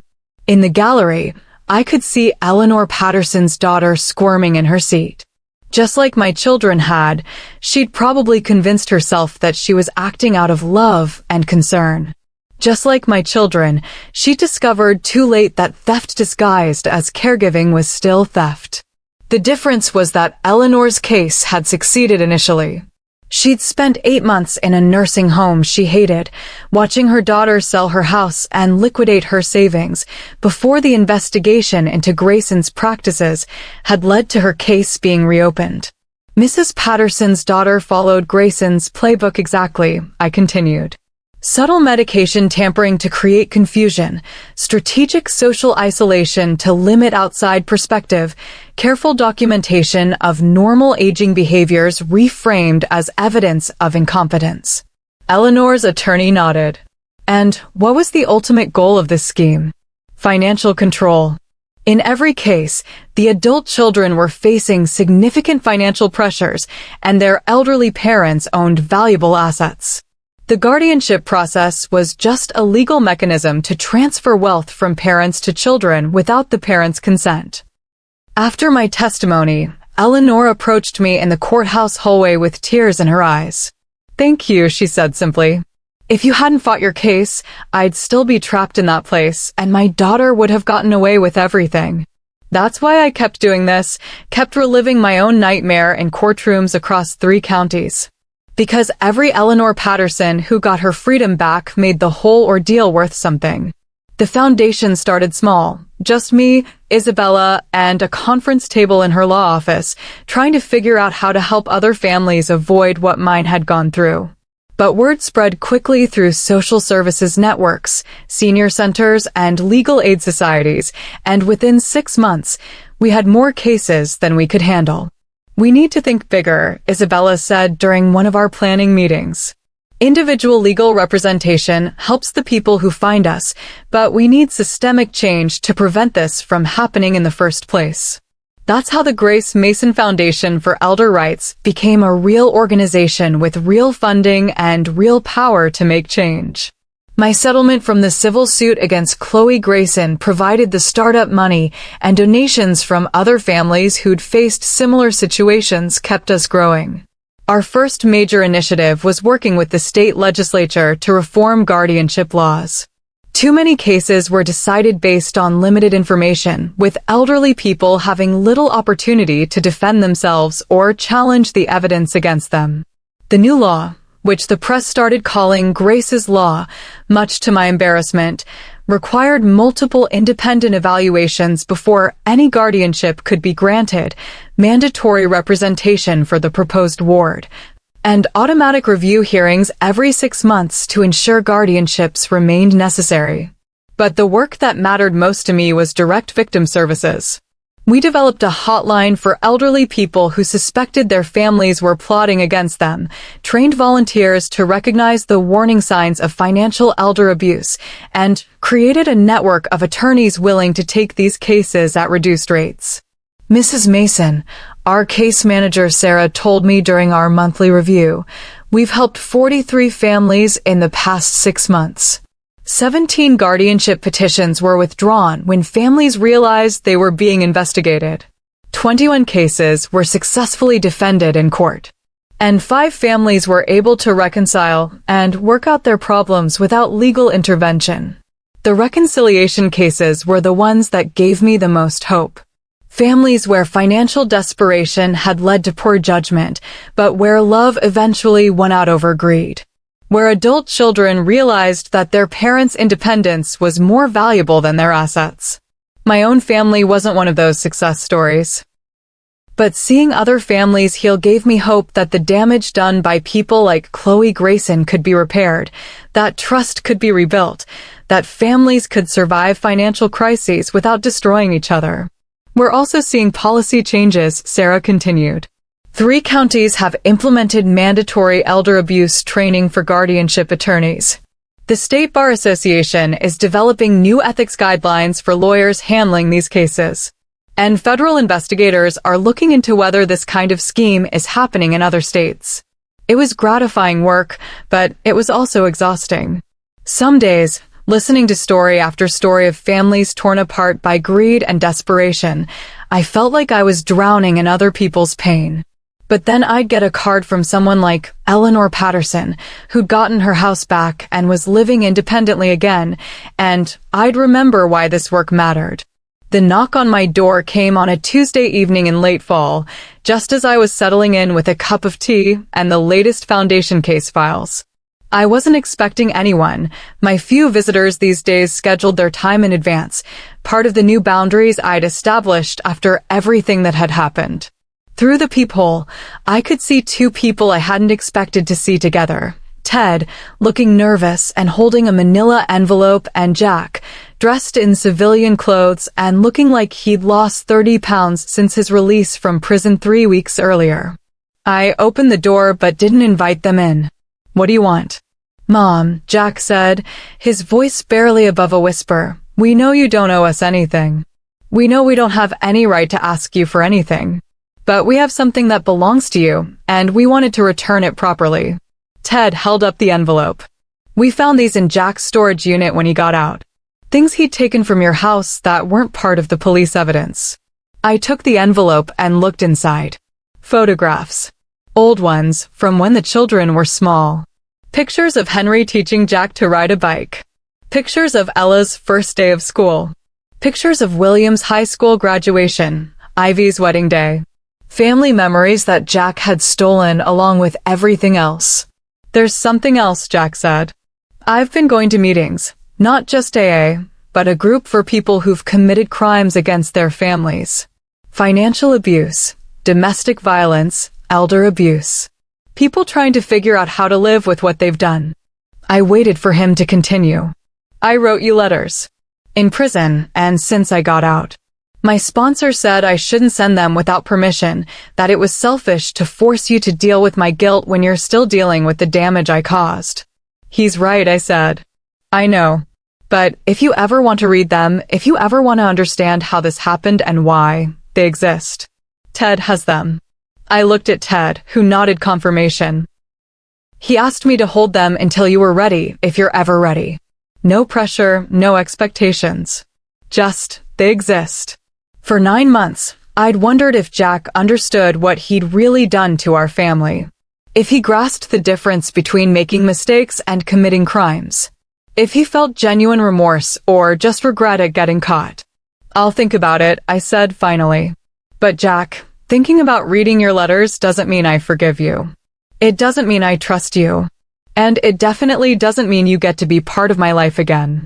"I know," he said. I needed you to know that I understand what I did to you. All of it."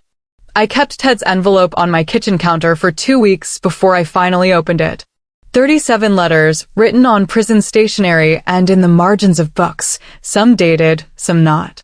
The handwriting was Jack's, but smaller and more careful than I remembered, like he'd been thinking about each word before writing it down. The first letter was dated 2 days after his sentencing. "Mom, I don't know how to start this. I'm sorry, feels too small for what I did to you. I was desperate, sounds like an excuse. I love you, sounds like manipulation after what I put you through. But I need to try to explain, not because you owe me forgiveness, but because you deserve the truth. I started gambling after Dad died. Not the casino stuff, that came later. Sports betting, online poker, just small amounts at first. It felt like the only time I could stop thinking about the funeral, about how I should have visited more, should have called more, should have been a better son while he was alive. The losing streaks got longer. The wins got rarer. But every time I thought about stopping, I'd think about how much money I'd already lost, how much I needed to win back just to break even. By the time I realized I was in real trouble, I owed more money than I'd ever had in my life. And the people I owed weren't the kind who accepted payment plans. The letters got more detailed as they went on. Jack described the moment he first looked at my house and saw a solution to his problems. The phone call to Leo Grayson. The careful manipulation of his siblings' concerns. The gradual escalation from "Mom needs help" to "Mom is incompetent" to forging Dad's signature. I told myself I was protecting everyone, he wrote in letter 14. You from financial confusion, Ella and Ted from bankruptcy, William and Sarah from medical debt, Ivy and Marcus from business failure. I was going to be the hero who saved the whole family. But the truth is simpler and uglier. I was willing to destroy your life to fix mine. I was willing to steal your freedom, your home, and your dignity to pay my gambling debts. I was willing to use Dad's memory as a weapon against you. There's no way to make that okay. There's no amount of regret or guilt or therapy that undoes what I tried to do to you. But I need you to know that I understand it now. All of it. After reading Jack's letters, I called Isabella for advice. He sounds like he genuinely understands what he did, I told her. But I don't know if understanding is enough. What would be enough? Isabella asked. It was a good question. What did accountability look like when the crime was trying to steal your mother's entire life? What did redemption look like when the damage was this complete? I think I need to talk to all of them, I said finally. Together. One last family meeting. The meeting was held at Isabella's office on a Saturday morning in December, almost a year after the original guardianship petition had been filed. Everyone came. Jack, still thin and hollow-eyed, but no longer the desperate man who'd forged Dad's signature. Ella and Ted, who looked older and more tired, but somehow more honest. William and Sarah, who'd lost weight and gained something that might have been integrity. Ivy and Marcus, who seemed smaller without their old arrogance, but more genuine. I've been thinking about what family means, I began, looking around the conference table at these people who'd shared my life for decades and then tried to steal it from me. For most of your lives, family meant unconditional love, unconditional support, unconditional forgiveness. They shifted uncomfortably in their chairs. But unconditional love doesn't mean no consequences. It doesn't mean pretending crimes didn't happen. And it definitely doesn't mean letting people hurt you over and over because they're related to you. Jack spoke first. Mom, I don't expect forgiveness. I don't expect another chance. I just want you to know that I understand what I did was unforgivable. And I want you to know that I'm not the same person who thought it was okay to manipulate my siblings into betraying you, Ella added. Therapy is helping me understand the difference between loving someone and controlling them. We all made choices, William said quietly. Bad choices. Choices that hurt you and betrayed your trust. We can't undo those choices, but we can live differently going forward. I studied their faces, looking for signs of the people they used to be before desperation and greed had twisted their judgment. Here's what I've decided, I said finally. Jack, you're not welcome in my home, and you're not welcome at family gatherings. You've proven that you're willing to commit crimes against me, and I won't put myself at risk again. Jack nodded like he'd expected this. The rest of you can earn your way back into my life, slowly, with supervision, if you choose to do the work required. But it will take years, not months. And the old family, the one where everyone pretended problems didn't exist and love covered up everything, that family is gone forever. Establishing new relationships with my surviving children turned out to be harder than cutting Jack off completely. Complete estrangement, while painful, was at least clear. Conditional reconciliation required constant navigation of boundaries, expectations, and trust levels that changed based on behavior and circumstances. Ella was the most committed to making amends. She started volunteering with the foundation, helping other families navigate the legal system when guardianship petitions were filed. She attended weekly therapy sessions, both individual and couples counseling with Ted, and had given me written permission to discuss her progress with her therapist. I need to understand why I was willing to believe that controlling you was the same as helping you, she told me during one of our supervised visits. Because until I understand that, I can't guarantee I won't do something similar again. Ted had been the easiest to begin forgiving, since he'd ultimately chosen truth over loyalty to his wife's plan. But even with Ted, trust came slowly. He'd spent weeks listening to his family plan to steal my independence, and had initially chosen silence over speaking up.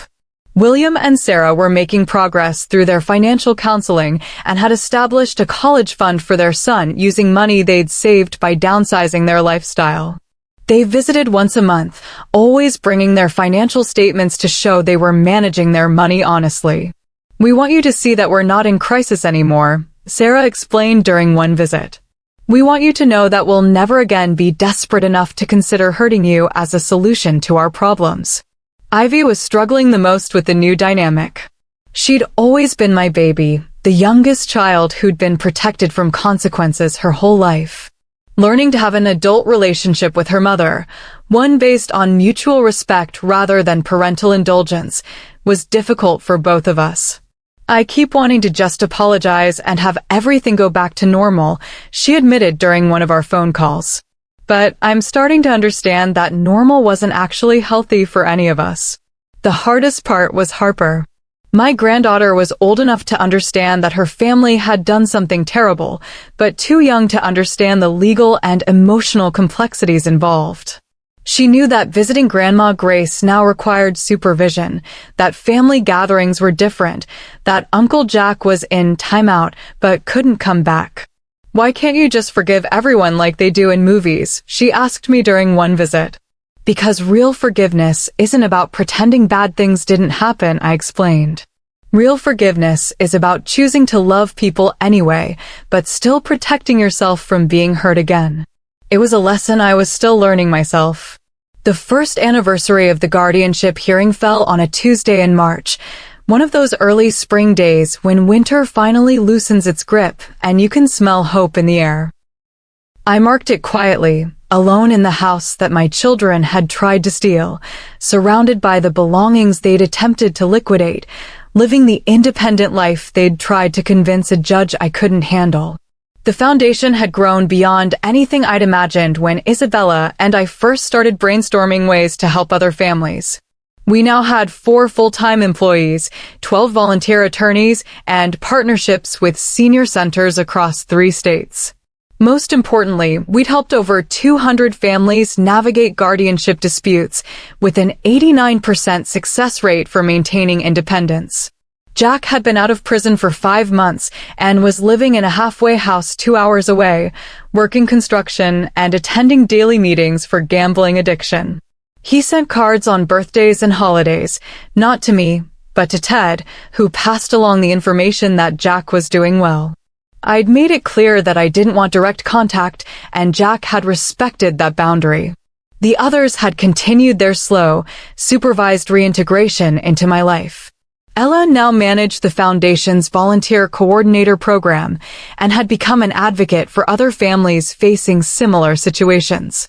William and Sarah had paid off their medical debt and started a college fund for their son that they contributed to every month.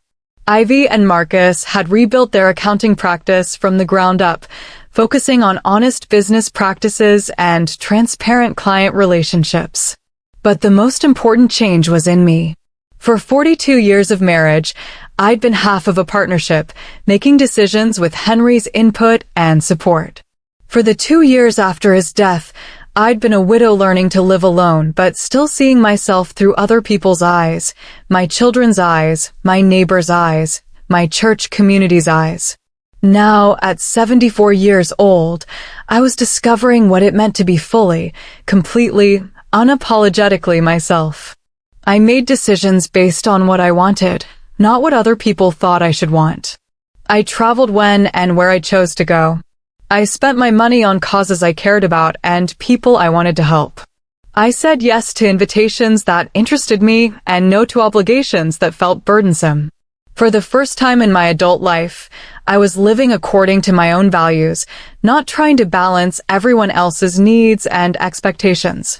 It was terrifying and liberating in equal measure. Harper's 9th birthday party was the first family gathering where everyone was invited, including Jack, though his attendance was conditional on good behavior, and he'd agreed to leave immediately if I asked him to.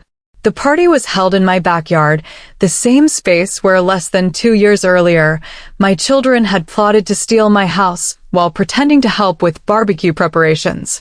The irony wasn't lost on anyone, especially me. Jack arrived last, carrying a modest gift and wearing clothes that looked clean but inexpensive. Prison had changed him in ways that went beyond the weight loss. He moved more carefully, spoke more quietly, and seemed to take up less space in the world. "Mom," he said when he approached me by the dessert table, "thank you for letting me come." "I'm letting you come for Harper," I said clearly. "She deserves to know her uncle, even if her uncle made terrible choices." "I understand." And I thought he did understand, finally. The difference between love and manipulation, between family loyalty and enabling harmful behavior, between forgiveness and trust. Harper opened her presents with the enthusiasm only 9-year-olds can muster. From me, she got books and art supplies and a promise to teach her to drive when she was old enough. From her parents, she got a bicycle. From her aunts and uncles, she got clothes and games and gift cards. From Jack, she got a wooden jewelry box he'd made in the prison workshop program, with her initials carved into the lid and a note inside that read, "For keeping your treasures safe. Love, Uncle Jack."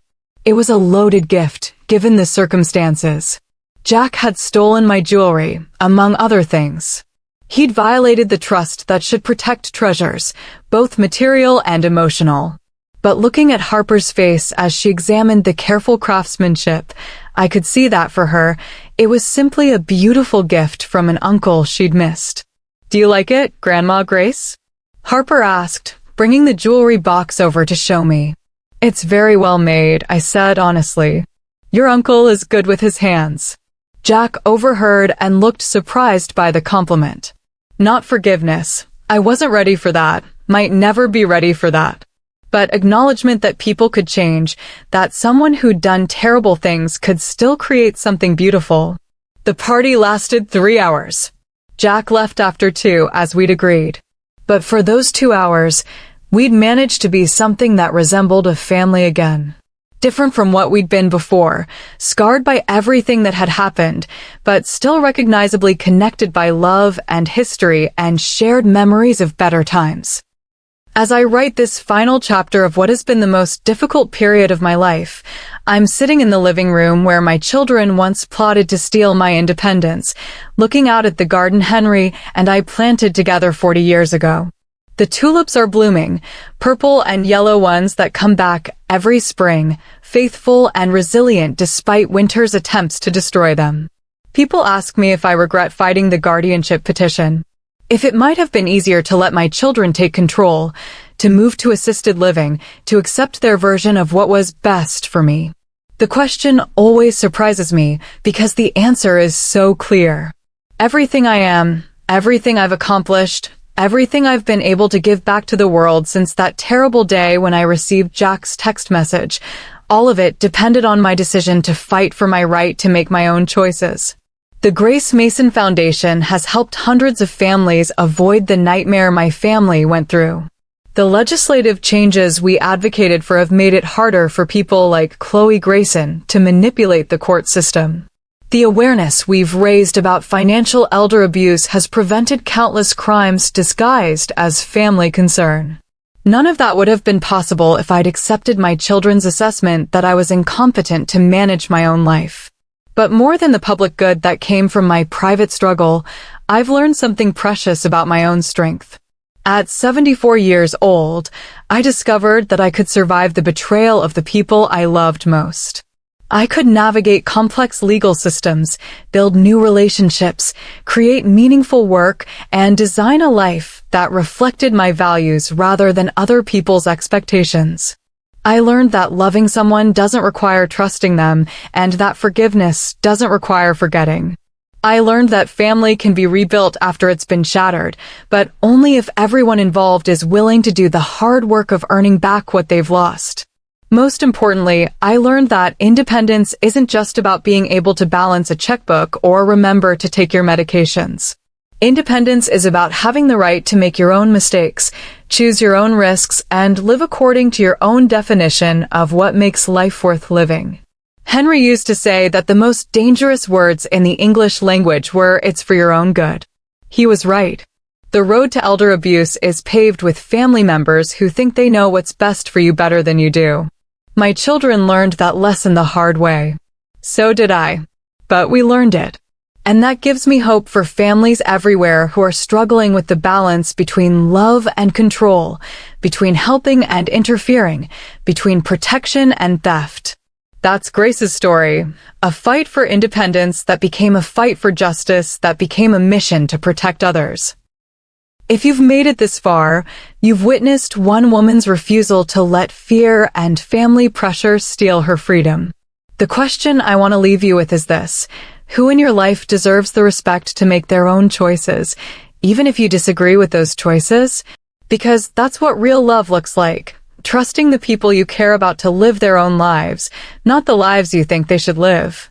What do you think? Let me know in the comments.